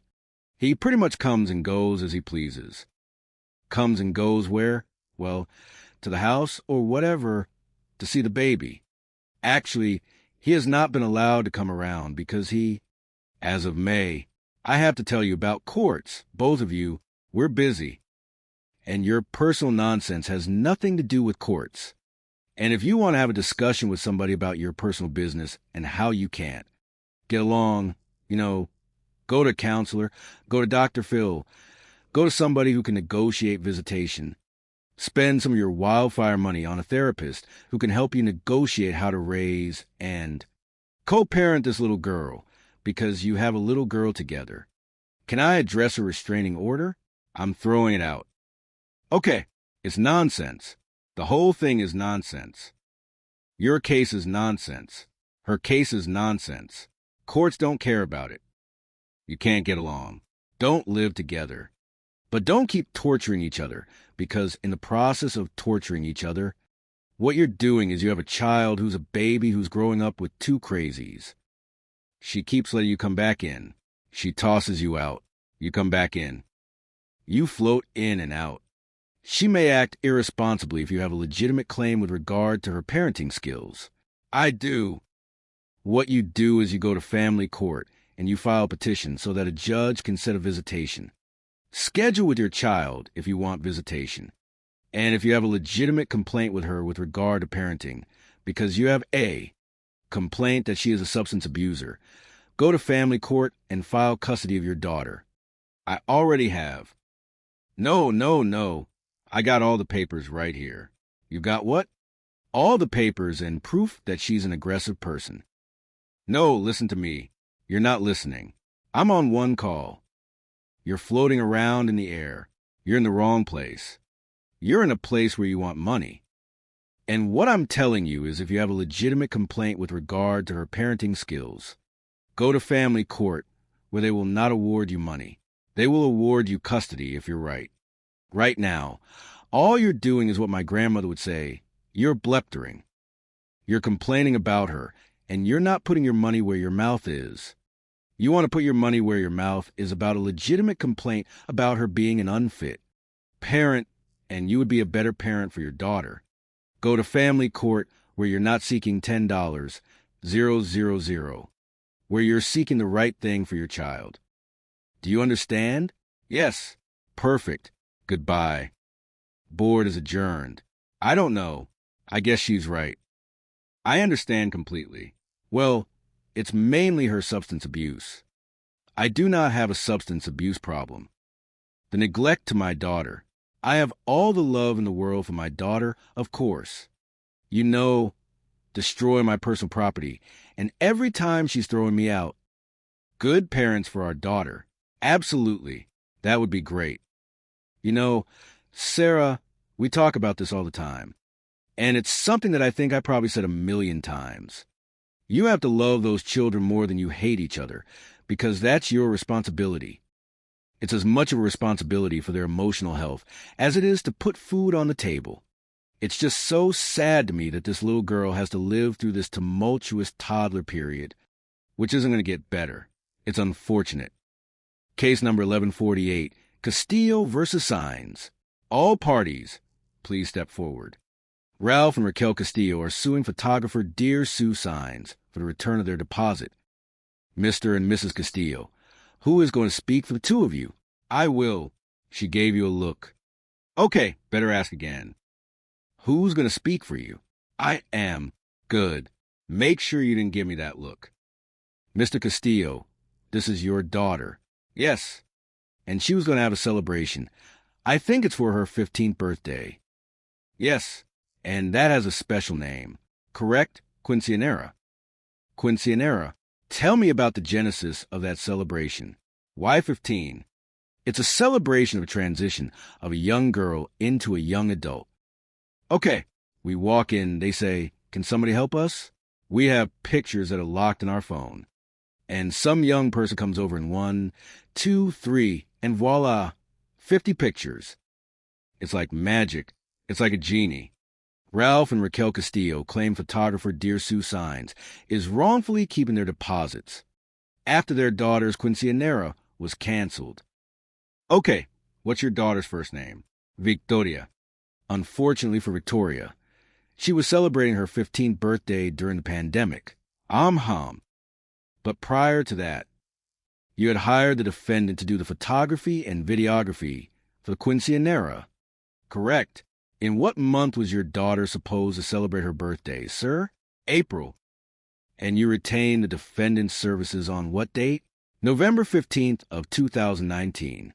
When did you finally retain him? Because you came to a figure, and the figure that you came to with him was $750 when we gave him the deposit of $750. $750. And what was the total amount to be? $1,750. The case is a relatively simple one. The party had to be canceled because of COVID restrictions. Correct. And you tried to get a refund from Mr. Signs? Yes. And you were unsuccessful in getting a refund from him. And then it was your daughter's 16th birthday. Yes. And since she missed her 15th big celebration, you thought that the family could now have a smaller celebration in April of 2021, and you asked Mr. Signs if he would take photographs of that. Yes. Where was that held? At our home. It was just myself, my wife, and my daughter. We weren't really getting into having a party. When you called him to come and take those pictures of her 16th birthday, tell me about the conversation with regard to payment. Well, we had asked him if we would be able to get a refund, but if we could work something out where we can maybe get a few photos and maybe deduct something from the refund, since he was having a hard time coming up with the money. And he said, "Don't worry, I'll take care of you." Okay. So without any further discussion, you had him come to your home and take photographs on. It was actually January. Got it. Okay. So he came to the house in January.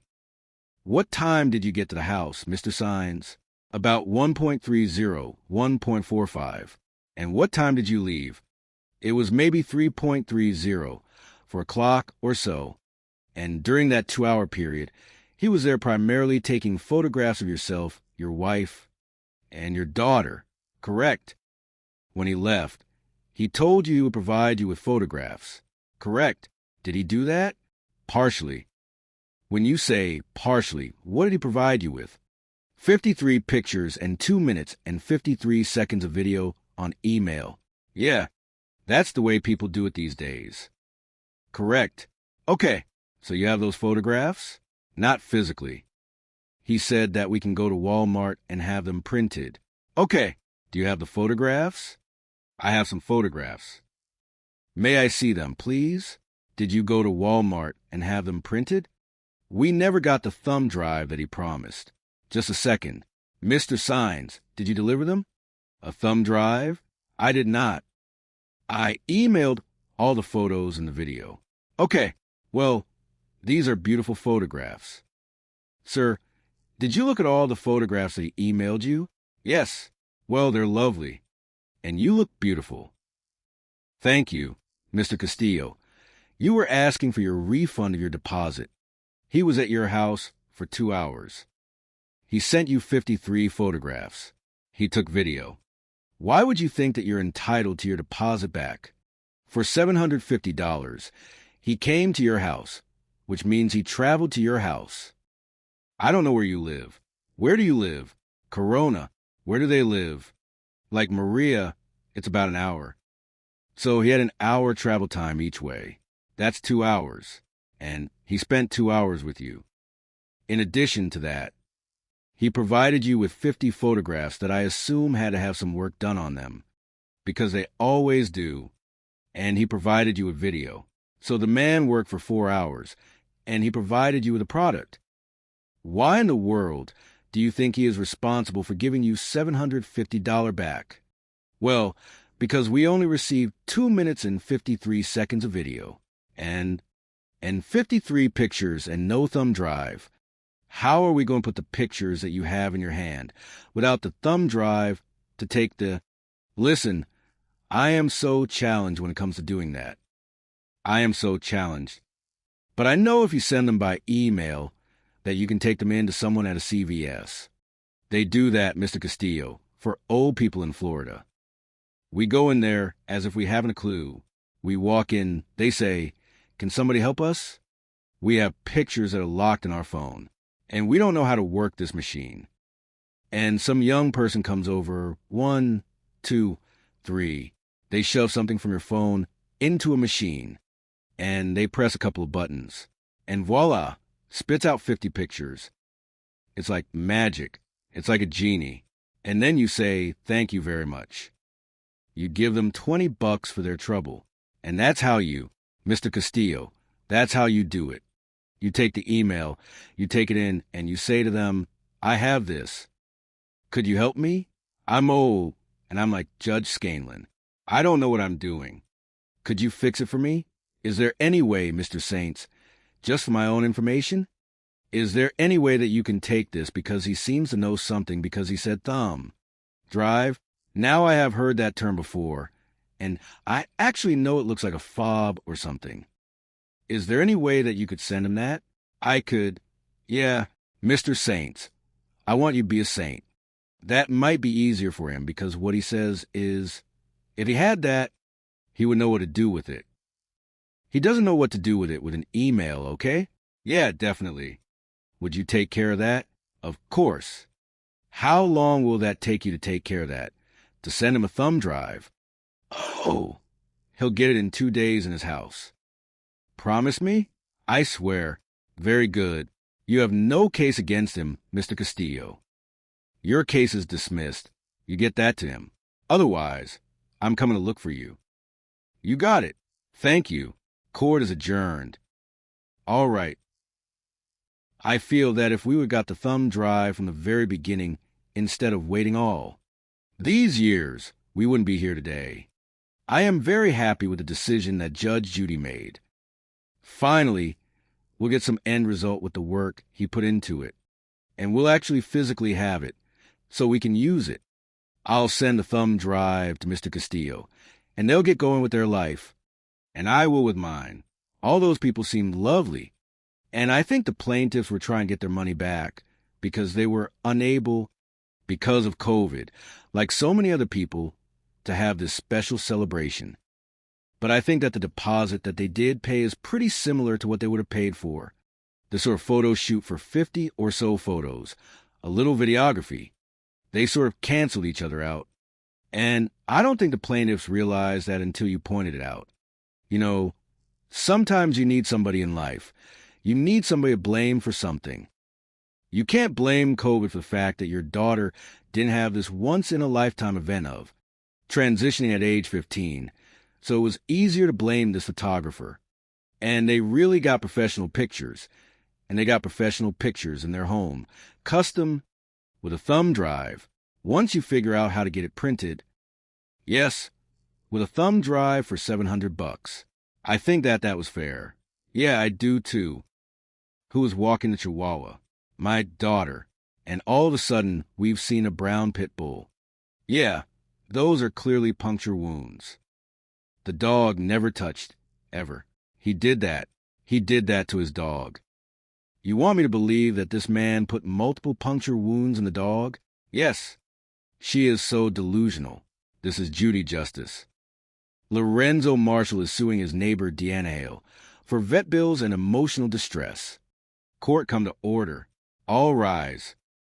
Be seated, please. Hello, Judge. Kestisi Chidisadva Marshall Halle. Thank you. You're welcome, Mr. Marshall. It is your claim that the defendant's dog injured yours. Your dog was ultimately euthanized. Yes, you want the defendant to be responsible not only for the vet bill, but for the emotional trauma that the attack caused on your child. Yes, you two were neighbors. Yes, you have a Chihuahua. Yes, had a Chihuahua. You have a pit bull. Yes, ma'am. How old was your Chihuahua? 3.5. How old is your pit bull? 11. She'll be 12 on Monday. And you've had her since puppy? Since she was born. We delivered her in our garage. Is that your only dog? Yes. Ever had any issues with her before? No, we have not.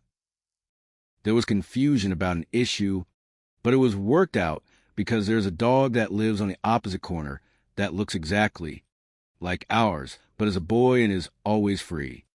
And so that dog had an altercation with a lady and her dog while my husband and I were out on our porch.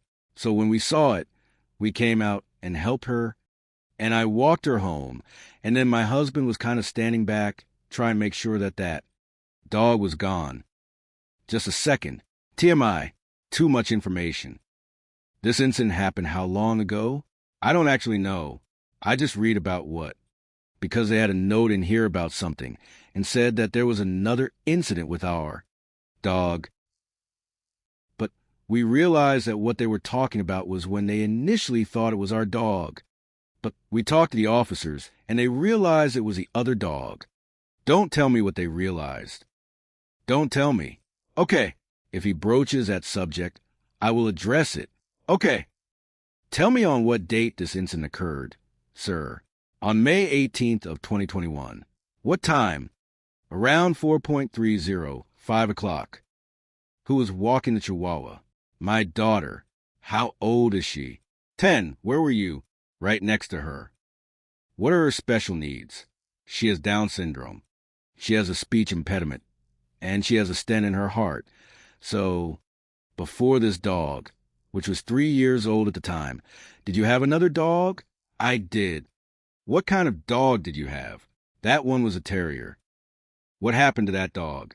Well, due to my wife and I, our addiction in the past, we lost that dog when we lost our house and our daughter. But when we got our stuff together 5 years ago, we ended up getting my daughter another dog. That kitty, the one that we had to put down. Was your daughter living with relatives or in foster care? My daughter, she was in foster care, yes. For how long? About a year and a couple of months. Glad to see you got it together. Oh, yeah, thank you. I'm happy. Tell me what happened on May 18th. Like always, my daughter and I, we walk her dog every afternoon. And she was walking the dog down the street. And then all at once we seen a brown pit bull come from the defendant's backyard. And there's no fence, so the dog just came charging out. My first instinct was to grab my daughter. So I grabbed my daughter and turned her around and put her behind me. And I grabbed the dog's leash and Kitty's in a harness. And I pulled Kitty up real hard, so the dog doesn't get her. But Kitty flew out of her harness. And the dog came and grabbed her and pinned her down on the ground. So she came running out. The defendant came running out with a chain and hit the dog and grabbed the dog and took it off. I grabbed my dog and my daughter and I lay. So Miss Hale came out with what kind of chain? I'm guessing it's the dog's leash because was a metal chain? Yes. Had you known Miss Hale prior to May 18th? No. You'd never seen her before? I mean, I've seen them because we walked past their house to walk the dog. But other than that, no. I haven't had any conversation with her. No. Okay. And after she came out and got her dog out of the situation, did she actually hit the dog with a chain? Yes. How many times? Just once. And then what did the dog do? And then the dog let go, and then she grabbed the dog, and then I grabbed my dog, and then I grabbed my daughter, and I left.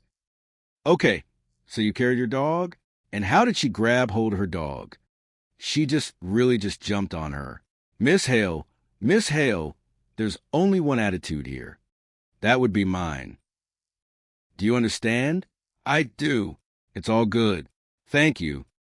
She just basically jumped on the dog after, you know what I mean? Just a quick reaction. When did you next see her? I want to say maybe the third or fourth time we came to try to give them the vet bill, and then that's when she told me that her husband wasn't home and that, she couldn't deal with nothing right now and that to leave the mail or the vet bill in the mailbox. When you say it was the second or third time, when was the first time? The first time was the day that I took my dog to the vet on the 19th. So you took your dog the next day? Yeah, because the first night or the night it happened. The day it happened on the 18th, we went to the emergency room, but the vet wasn't there. You mean because it was after 5 o'clock? Yeah. So you went to an emergency vet? Yes. What happened there? And the nurse there said that the vet wouldn't be in for a couple of hours. So you went home? Yes. And what did you do with the dog? I did what she told me to do, basically. Keep it wrapped up. And I let Kitty sit down, and she said just let her get comfortable. So I let her get comfortable. Was she bleeding from any place? Not at the time. No. And you didn't see any puncture wounds? Oh, yeah. There was puncture wounds. I have pictures of it, too. I'd like to see pictures. May I see them also? Of course. Thank you. First me. Of course. That's my dog. I don't know. Thank you. Yeah. Those are clearly puncture wounds. Would you show these, Kevin, to the defendant? This isn't. There's no wound on. No. It was stuck to the paper. Okay. Got it? Yes, ma'am. Okay. I'll take that back now, Kevin. Thank you. I only see 2 puncture wounds. I don't see any more. Is that what you saw? That's all. No. The other 2, I guess, were deep inside. We couldn't get the picture of it. No, but I see 2. Is that what you're showing me here? Yes. Okay. How you took the dog to the vet and surgery was suggested. Yes. How much did they want for the surgery? It was between $3,000 or $5,000, but they couldn't tell until they did the x-rays. So I had to put up $1, 000, just to put her on the machine until I can get enough money to have them go through with the process. And so, what was this $845 for? The euthanized. So you have that, Bill? This goes with it, because they had messed up when they did the total. They didn't charge something, but then they put the total into that. So what you actually paid to the vet was $854? Yes, ma'am. Okay, Ms. Hale. Clearly, your dog was off leash. Yes, ma'am. No, ma'am. She actually had her leash on, but it's a long chain, as he said. It is a chain, and I didn't have full control of it. Actually, Ms. Hale, your dog was off leash. Okay. If you don't have control of it, then the dog is off leash. Okay. Because if the dog was on the leash, you wouldn't have had any contact. Put your hand down. Because if you had control over the dog, then it wouldn't have punctured this dog. That did not happen. Can I please just tell you? You can. We're going back to May 18th, 2021 at 4.30. Where exactly were you? I was in the backyard with my dog. Okay. You were in the backyard. Who else was there? It was just me and my dog in the backyard. Okay. And where was your husband? Inside, and he just got out of the shower. So he was inside the house? Yes, ma'am. So he was inside the house and not there. Now, is your bathroom where the shower is in front of the house or in the back of the house? No. He said he was drying off. He was in just a second. The bathroom is in the room. The bathroom is in the bedroom. I'm answering your question. I'm asking you whether the shower in your house is towards the front of the house or the back of the house. That's a simple question. The back of the house and the back of the house. Next to the driveway. I can give you the picture if you'd like to see exactly where I can show you. I asked you a simple question. Is the bathroom in the back of the house? Yes, ma'am. So it's in the back of the house? Yes. Because he was moving his head up and down as if he actually witnessed this thing, which he did not. No, he didn't. Would you? Impossible. It's not impossible because he was getting out of the shower. He heard his dog like he normally does. He heard me say, Layla, sit. So he looks out the window. The window is right there. He couldn't come out because he was naked. So he's looking out the window, and I'll let him tell you what he saw. Yeah, he can let him tell me what you saw. Your dog was out.